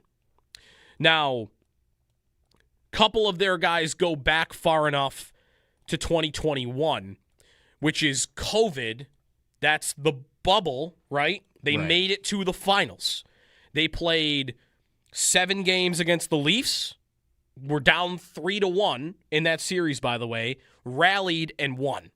Right. Then, because of the quirky format, and there were different divisions, they played Vegas in, I guess, the semifinals. No, I missed one. They beat, again, those playoffs were so weird. I know. Montreal, they go to the finals in 2021. They beat Toronto in round 1. That's normal. They played Toronto. They beat Winnipeg in round 2. In a 4, they sweep them.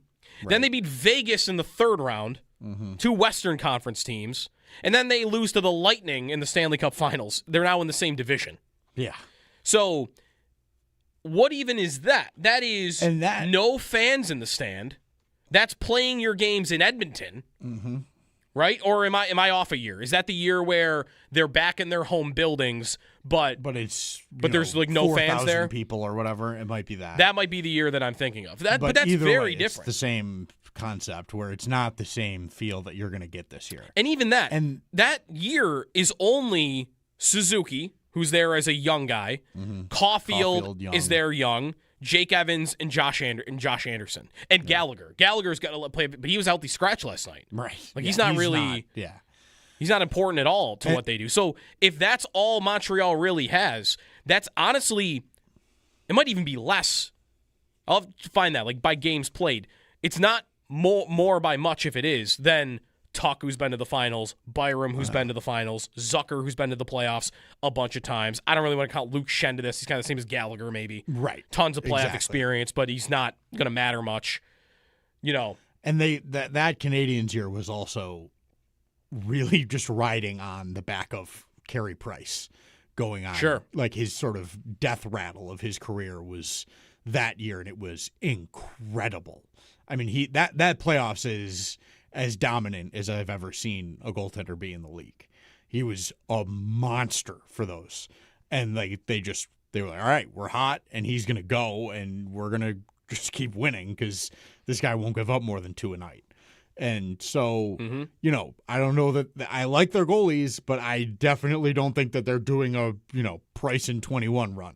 That was as good as it gets to get support from your net. Like he made that very easy on them to get there, as easy as a goalie can make it. So, I don't think they have that asset to fall back on anymore. Can we even quantify what the experience point is supposed to be anyway? What is that? It's unquantifiable. No, there's no tangible way to say what it means. Yeah, is it knowing what you can get away with in the playoffs versus the regular season? There's a little bit of that. Could that be it? Because there is a different standard. And maybe clutching and grabbing and interfering, and there is more of that in the postseason.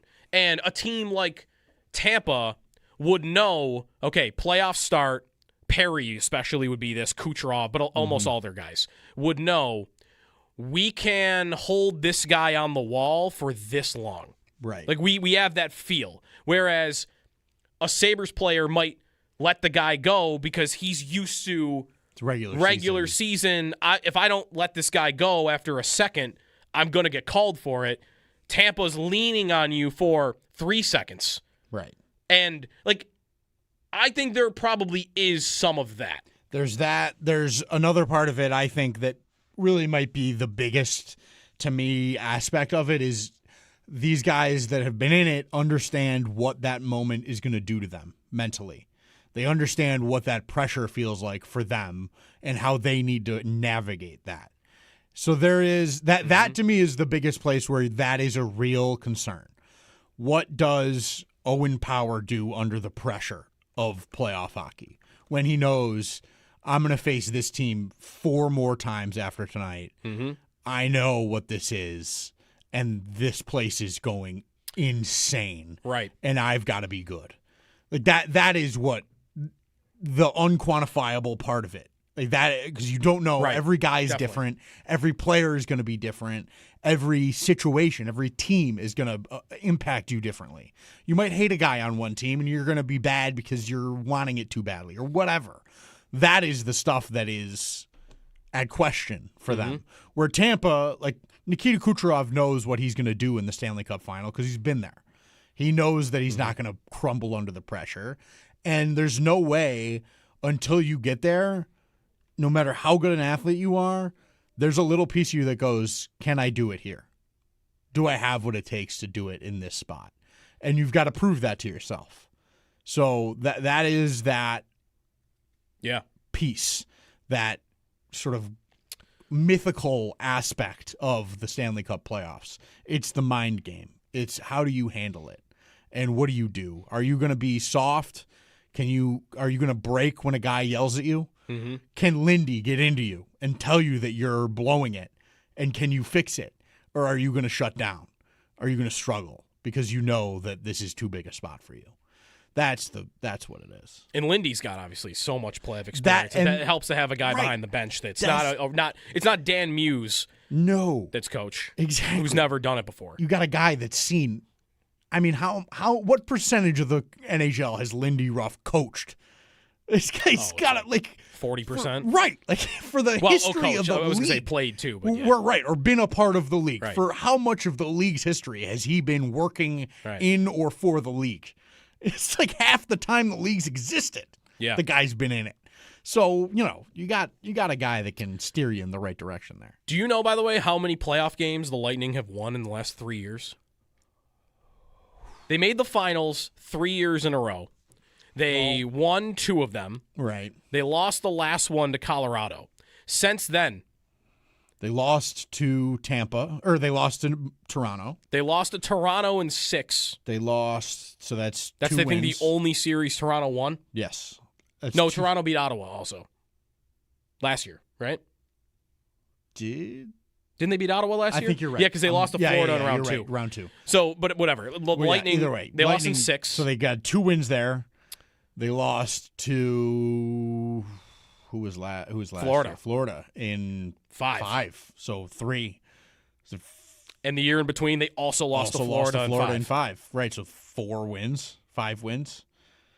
4 out of like those teams. I almost want to go back and look at some of those series. The Florida series are so heavy and physical and close games. I don't know how many of those games would have been close in those 2 5-game series. Toronto, how does Toronto beat Tampa that year? Like I don't remember that. It was I think they got a little bit more than they were used to out of the guys that had been disappointing them. I think Marner had a decent series, and that was really all they needed out of him.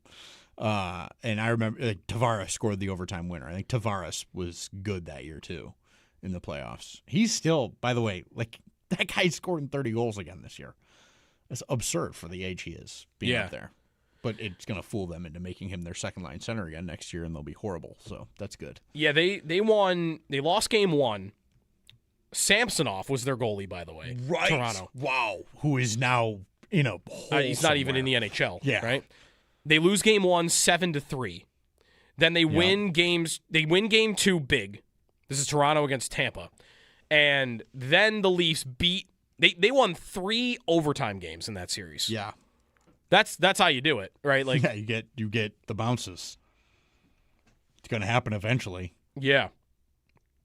Mm-hmm. What Tampa? I mean, and they're totally beatable. Vasilevsky. That's what they did. Is Vasilevsky couldn't save anything and hasn't been able to. You had this a few weeks ago on his playoff numbers the last few years. Yeah, it's right. Bad. Like NHL, last in NHL, bad. You know, hit him. He's a good player to think about for matchups and who you should feel is the toughest matchup. I mean, Vasilevsky is one of the best goalies in the world, has been for a long time. As you mentioned, his playoff numbers for 3 years in a row, he's a sub-900 save percentage in all 3 years. Yeah, that's... he has not been great in 3 consecutive playoff series. And the Sabres didn't really have a problem with him this year. No. How many goals did they score on Vasilevsky this year? They scored 4 the other night. Well, 3 with the empty netter. They scored. Did they get him for all 6 when they won in Tampa? Or No, he got chased pulled? him. They chased him there. So he got pulled. Yeah, I think they got another 4 that night before he got pulled, if I'm not mistaken. It might have been 3. Here we go. He's played 3 games, 143 minutes, so he didn't play all 3 of the 3 games. And he allowed 11 goals. Yeah. And he was not great on was that Monday night? He didn't have a great night. Actually, 841 save percentage against the Sabres this year is his worst save percentage against any team. Yeah.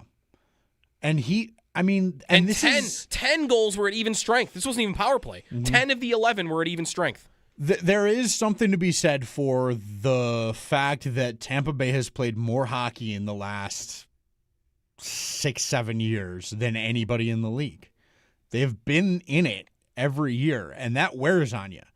I mean, Vasilevsky's got an extra 2 seasons of hockey just in the playoffs. That body breaks down, and that might be why you're seeing him in the playoffs every year get to the finish line, get into the playoffs, and not really have that much gas in the tank because he just did it the year before, and the year before, and the year before, and the year before because he's just playing all the games. And there's only so long you can do that before you go, and it's done. Yeah. Especially playing the way he plays. He's a freak athlete. He doesnn't play it. I talked about Price earlier. Price was in control and calm and simple with everything. Vasilevsky is the opposite of that. He is all over the place, chasing plays, glove saves behind the back. That's Vasilevsky, and it's not conducive to a healthy body necessarily. Right. 803-0550 is the phone number. We'll see what we get for a first-round matchup. When we come back, Matt Keeler from Just Dishin'. Maybe you've seen the Sabres stuff, maybe down at the Sabres store. If you're watching on YouTube, I'm wearing the hat right now. I bought in. Fine, I'm in on Sabres. Matt's going to join us coming up next, the collabs with the Sabres and everything that's going on with them, and we'll talk some playoffs with him as well. Coming up here on WGR.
Yeah, Perry's been out there for 56 seconds. Here's Quinn walking in, trying to get to the front of the net.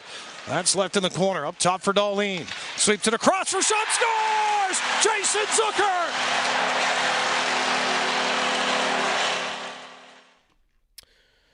Sabres beat the Lightning. Tied for first in the division after some of the results from last night. Montreal gets a win. Tampa loses in regulation. It's Jeremy and Joe. It's sunny out, still kind of cold. Jeremy's off this week. Matt Keeler joining us in studio. Really excited about that. I've known Matt for a while. Just dishing all the merch. People are, I think, you're becoming mainstream for Sabre fans. I think people know your stuff at this point, right? That's crazy to think. Yeah, this is our second collection with the Sabres. So, yeah, dream comes true, man. Thanks for having me on. Yeah, thanks for coming in, and we'll talk some about the team as well, but the collaboration you're doing with the Sabre. I'm wearing the hat right now. You made me really have to buy in on, I've got to lay my sword down on Sabres, because me and Jeremy had our fight about that. And once I saw your stuff, I'm like, I've got to lay it down.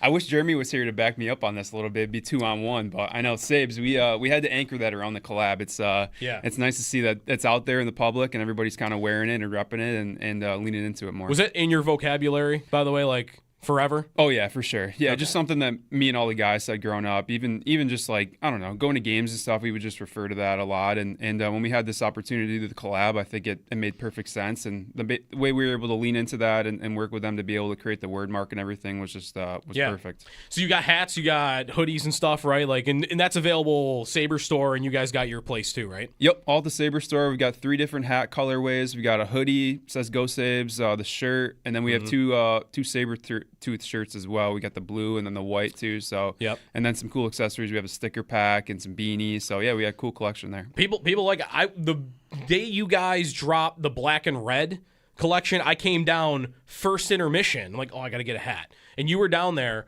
and it was, they're gone. Yeah, like, dude, what do you mean they're crazy. gone? Like, I thought it dropped today. Like, everyone flew in there. I guess pregame, right? It was just like, that's it. Store opened at 10. All the merch was live at 10. Right, and I don't think the game was until 7. So yeah, it did go pretty quick. And yeah, there's a lot of people that were hitting me up during the day, like, yo, I'm going to get down there for the game. I'm going to get down there like 5 or 6 and get some stuff. And I had to tell people it was unfortunately gone pretty quick. Yeah. Are you doing a lot of the designs yourself? You got your team of guys. Like, how much of it are you just jotting stuff down in a notebook and then bringing it to life? Like, how does it kind of work out for you? Yeah, I sketch a lot in my notebook, and then from there I'll take it out of my notebook and relay it on a computer. We'll vectorize everything, but we have a super talented team. We got about 2 or 3 guys that collaboratively work on different design assets. We'll have somebody that designs just the Sabretooth logos and put him in different variations and different stuff that we do, like with Sabres and whatnot. So it's very collaborative, but we're able to kind of really visualize what we want to see on paper first and then bring that to life in full form. What would you describe you guys as? Like hockey lifestyle? Kind of like, yeah, I would say. How do you think of yourselves? I would say hockey streetwear. Hockey streetwear, doing more stuff that's a little bit outside the box, kind of fashion forward, fashion focused. When we're doing stuff that's a little bit different than what you see in team stores right now. It's more collectible type stuff. It's for anybody that has felt our stuff before, it's a bit more oversized. It's big jumbo printing. It's leaning into some different colorways and doing side seam embroidery stitching like you see on those hats. So yeah, it's I like to call it hockey streetwear. It's a little bit of a different feel than regular stuff you can get other stores. Is oversized back in, by the way? I'm doing tapered pants still every day. Should I be adjusting? Dude, I've been wearing oversized for a while. I like to be comfortable. I just like to wear stuff that fits, and it's funny you bring that up because when we were building all this stuff out, and even a couple of years ago, making all of our edition stuff, we designed our own size chart. And I just had 3 of my favorite shirts, and I just threw them on my table, and I measured them, and I tweaked them a little bit. And I like nice thick collars. I like collars that are a little bit more tighter too, form fitting up top. But yeah, I mean, it's different for everybody. But I think our stuff is pretty universal, or has a nice fit, and kind of everybody can wear it. Yeah. Justition, so their stuff's available at the Sabre store. They got their shop downtown. You can look it up, justition.com. They got their Twitter account as well. Inspiration for the logo, by the way, that people watching on the stream right now, they've maybe seen I have the same hat but in tan. What's the inspiration for the logo? See the game differently. That's our smiley guy.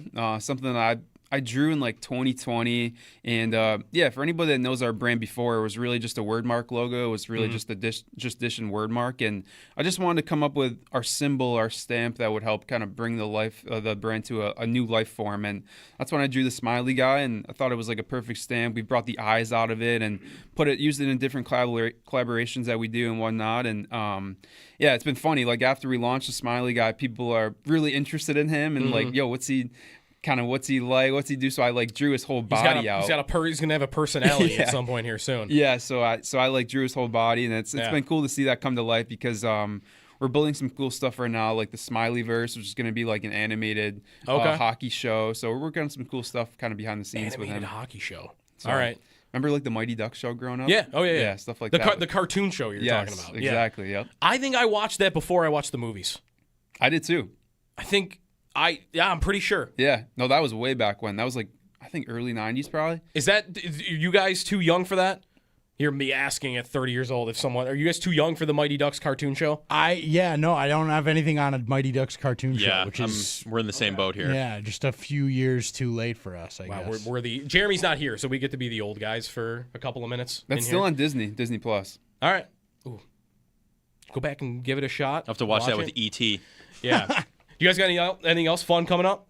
You got the blue and gold collection. I mean, just kind of dropped, right? So, yeah, just dropped. That's all in the store right now. Obviously excited for playoffs and this run the team's been on right now. It's been so much fun I saw to the watch. windows outside the shop, playoffs. The cup is on there too, right? Yeah, we have playoffs soon and then the cup. We've got another one. We're going to switch it out pretty soon in the next couple of days, and we'll have a fun one that people are going to like. How do you feel about the team lately? Unbelievable. Did you get worried when they were going through the 7 games, not looking as good? Or did you feel like, no, when they need to flip the switch, they'll be fine? I feel like it felt I don't know, like maybe like beginning, like even back to like early December, you're wondering like how they're going on this run, like you're wondering if it's going to be fluky or not. But I don't know. After a few weeks, I think you can really get a feel for the team is really bonded. And I was more nervous about coming out of the Olympic break, how they were going to get back to it. And man, they've been playing even better coming out of the break than they did before. So it's been insane. Do you have a team that you're thinking about that you prefer they play in round 1? Whether it's for the entertainment value of it, for competitive reasons, is there anyone you would want to see them play?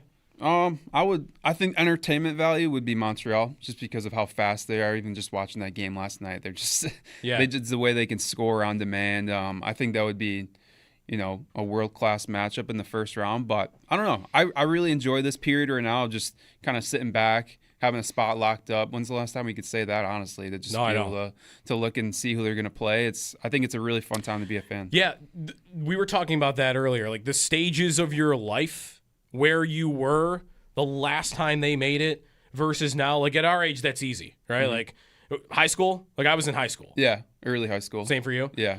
I mean, right, like now you got the brand and you're doing collaborations with the Sabres, whereas the last time, I don't know, maybe you were doing stuff like that. You were probably sketching like stuff like that in high school, right? But not on this level. Yeah, but to think that's now a reality is crazy, honestly. And I think just a testament to you can really do anything you want in life. And to think it's, 10, this brand is 10 years old now, and to be able to 10 years to work with the team like that is like I said before, a dream come true. And it's awesome. By the way, the other thing you guys have done a lot in the past, the skate skins, and especially, the Jordan ones are awesome. Do you think that will ever take hold, like, in games? Like, mostly it's been what? Like, you guys will make them for, like, pre-game stuff, right? But, like, it's never really happening in games yet.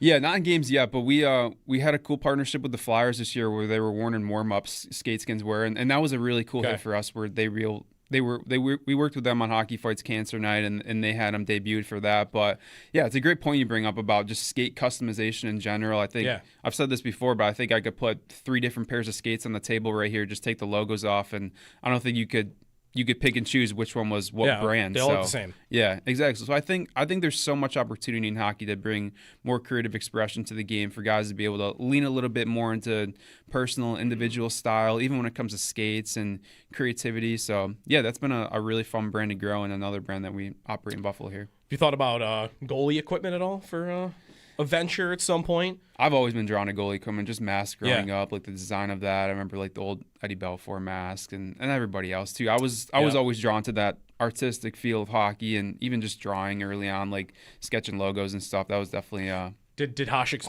mask drive you crazy then? It was just plain black? I kind of loved it. That was I it? loved it that he had the mask that was different too. That was just felt like his style. So the Yeah. player goalie mask. You asked him about that, didn't you? My brother did. So we went to, you were there too at the premiere for the Hasek documentary. And yeah, he was like saying hi to everybody and having conversations. He was willing to have a conversation with anybody about anything that night. And my brother, who also played goalie, not on like the level like Owen did or anyone else, but he liked wearing a player mask, which probably would not have stuck had he played it like at a higher level. And him and Hasek going back and forth on like why they liked it was one of the coolest experiences I've ever seen. That's just awesome. Him and my brother going back on that. He said he liked that because of I don't remember. Something uncomfortable about he didn't like about the big bulky masks. I wonder if it's like a blind spot thing, like seeing on the left and right. I don't know. I feel like those cat-eyed masks. Like, And if you've ever worn a probably player speak on this, mask to know like if visually there's a difference, I don't think there would be. There's a little bit. It depends on the cage you're wearing, but Right. you know it's back and forth. It depends on your preference. But I had buddies that wore the same like Hasek mask sort of deal, and they liked it because it was less hot. Not as hot in the more air venting sort of a thing was their thought process. So. Okay. He might have mentioned something about that as well. So that makes sense. Matt Keeler, justdition.com if you want to check out their stuff. It's available at the Sabres store as well. We also were talking about the Zamboni, by the way, if you got any ideas for customization on that, because the Utah Met, did you see the Zamoth yesterday? Yeah, that was sick. We got to get something here. We got to do something. I know. That's a good it's point. got to be a Buffalo. Yes. Right? It has to be. So we'll see. All right. Well, last thing for just like really kind of the inspiration for all of this and like kind of where you want to get to. Like you're doing collabs now with the Sabres, and you mentioned with the Flyers and Skate Skins, kind of how you see this going for you and where you want to get to. Yeah, I think ultimately just growing the game of hockey, making hockey more creative, making it more exclusive, inclusive, making it more accessible for people that want to just pick up and play the game. I think, growing up early on, I think I realized that it was tough for a lot of people to play the game, whether it's just like booking ice or anything like that. So I think for me, just like, I think it starts at grassroots level, just like street hockey type stuff that we're doing, like growing the game on that route, but also just making it more marketable and more creative and more individually personalized for players too. So I love working with players one-on-one and doing stuff like that. And yeah, to be able to work with the team on this and to be able to be 10 years into our brand right now and say we've done some of this stuff has been really cool. And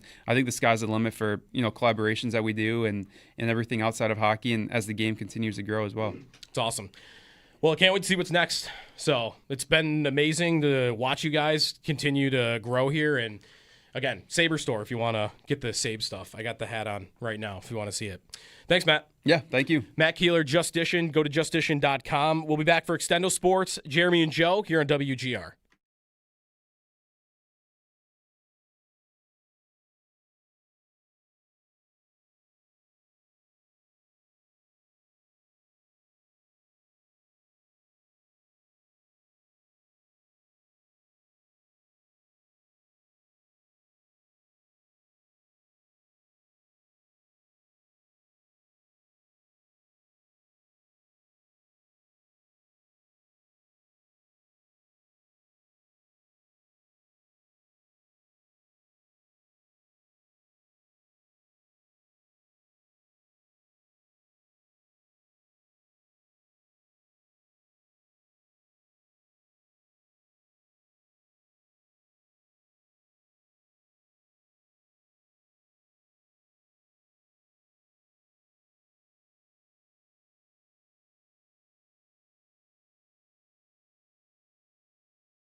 Warren Sharp tweeted, total draft capital spent on offensive players since 2020.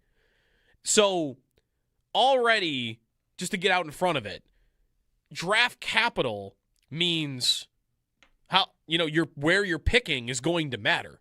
So you can spend your picks, but you could spend 3 late first round picks on offensive players, but if the Jets draft one offensive player number 1 overall, that's going to be more draft capital. So where you pick does matter to this. But this chart says that the Bills have spent less draft capital on offensive players in the last 5 years than any team in football. Now, on the surface, like my instinct when I saw that was, 1, not that stunning, and 2, that's embarrassing. It's embarrassing that a team with Josh Allen as its quarterback could ignore that side of the ball around him to that extent over that long of a period of time, 5 years. But I don't think it's worthy of a total freak out because, 1, the draft capital part of it, right? You're already going to be automatically low on this list. You just don't have a lot of draft capital. You're always at the bottom. And the Bills do trade a good amount of picks. They've traded a 3rd-round pick in how many of their a second or day 2 pick. Put it this way. How many times they traded a day 2 pick for a veteran in that 5-year period? They did it for Rasul Douglas, traded a 3rd. They did it for Amari Cooper. They traded a 3rd, and now they've done it for DJ Moore. They've traded a 2nd. So that's 3 picks with good value that you have spent on veteran players that don't count to this. And the other part of it is where you could have a bit of a freak out, which is just the volume of picks on defense that they have made. I don't think it's a secret. Like they have spent more on the defensive side of the ball. Defensive ends, Rousseau and Basham, and going after Kyrie Elam in the first round, and also Max Hairston. So I've got multiple edge rushers, multiple corners that have been picked with very high picks. I got Cole Bishop in round 2. I've only got 1 first-round offensive player in the last 6 years. It's just Dalton Kincaid. That's it.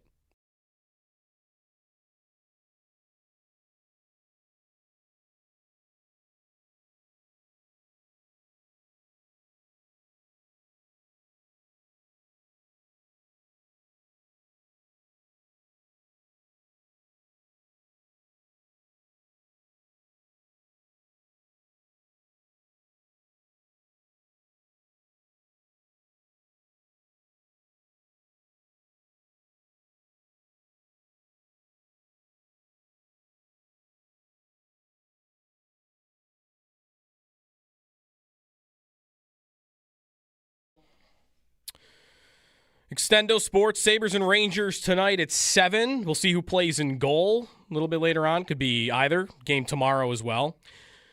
In the NFL, there's a lot of Dexter Lawrence talk right now from the Giants, their star defensive tackle. There was a report this morning, or last night, I guess, that Lawrence is demanding $30 million a year annually for an interior defensive lineman. If there is a guy, though, that is worth it, it's probably him. I saw a crazy stat on Lawrence yesterday that I think it's in the last 5 years. He has 120 here it is, pressures when playing nose tackle. Lawrence is like the ultimate, I can play nose tackle in the middle of a 3-4 defense, which is usually just a space eater. And I can also get after the quarterback.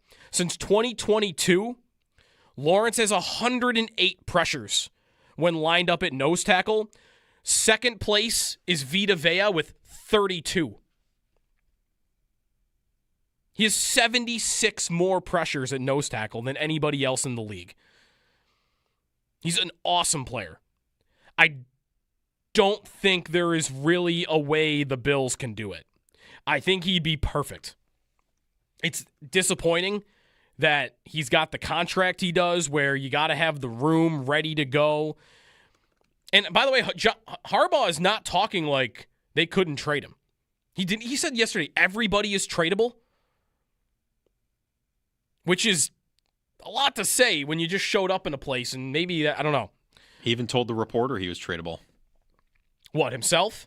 No, the reporter. Oh, so he said the reporter was tradable. Yes, yeah, just messing around, but he was serious. Okay. He's saying, like, anyone in there. It's crazy. I wish the Bills had the room to get Lawrence because I think he is exactly the player. If you could build in a lab the type of defensive tackle they need, I feel like it's this guy. But $26 million, you can't. They don't have the room. Unless they do like some crazy cap gymnastics. I don't even know what it would be. I don't see it. Other football news, by the way, Kyle Pitts signed the tag, so he's not going anywhere. There was a thought maybe he could get traded. That doesn't appear to be the case. I don't know. This draft is not really that interesting.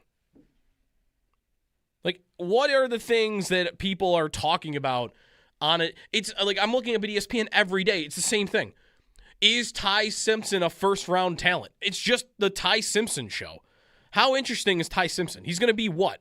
The 20th best quarterback in the NFL? At best? There's just not a lot to go on. I thought for a while it was just the Sabres being fantastic, taking me away from the draft coverage and all that, like not knowing many of these guys, whatever. It's just the fact that it's really so uninteresting on every level of it this year. Yeah. Like you said, Ty Simpson's the only headliner, and they're just hammering and hammering and hammering, and that's all it is. What were we going to get back to that Joe had a thought on earlier in the day? What was the Beer Sabres? The Beer Sabres. Thank you. So the Beer Sabres are on these resale markets for like $300. They were popular. I think some people, I saw someone bought one for like $100 something. Oh. Yeah, that's a tough scene. It's a tough scene. I was in the bowl the other night. I went, and it was a great atmosphere. I was excited. I was like, I'm going to get a Beer Saber. Yeah. I walked up. They're all sold out, and it was early. Mm-hmm. And then I am in my seats, and someone 3 seats down has like 8 or 9 of them in a bag, and he's like, I just sold 4 of them on eBay. Oh. In the arena. I'm like, I respect the hustle, all right? It's not the guy. There should have definitely been a limit, I guess. I'll say this, though. I do think this was such a smashing success that nobody, I don't think the Sabres would have thought these are going to be this popular when we release them, that I would expect, I don't know this, but I would guess that next year, or maybe even by the playoffs, I don't know how fast you can really order them. This is kind of like the USA Hockey jersey thing, right? Yeah. Where theirs was way less believable, USA Hockey. We didn't think that these would be this popular. We didn't think such an underdog would win the goal. Like, yeah, okay. Yeah. They were like even money to win the tournament. Okay. But they were backlogged, but you can order them now, but I don't think you'll get them for a while. USA Hockey jerseys, because they didn't anticipate how many people would buy them. I think you could say that about the Beer Sabres. Yeah. That they would be this pop. Like they're this popular, no one can drink out of them. They're already a cult classic. Yeah. Yeah, but how many times? Like they didn't do that many of them. Did they, or just so many people buy them right away? I guess I don't know how many people bought them. So well, that's what I mean. Is like was this a plan for it to be like 4 nights of the year you could buy them, or was this supposed to be a thing that you could do all year? That's a good question. Because if it was supposed to be a thing you could do all year, then they clearly grossly misunderstood what was going to happen. Even if it's 50% more, then they still had, way fewer Beer Sabres than they would have needed. It could also be a thing, though, where like you want to make it a special thing where like limited time only. Special night, it's a beer saber night that you'll know, like, going into a year, like, there are 6 beer saber nights. Right. And suddenly those games become, like, must-have. Sabres and Rangers tonight. And then back tomorrow at home. We'll talk tomorrow. Stay tuned for the Northtown Automotive Extra Point Show with Sal Capaccio next on WGR.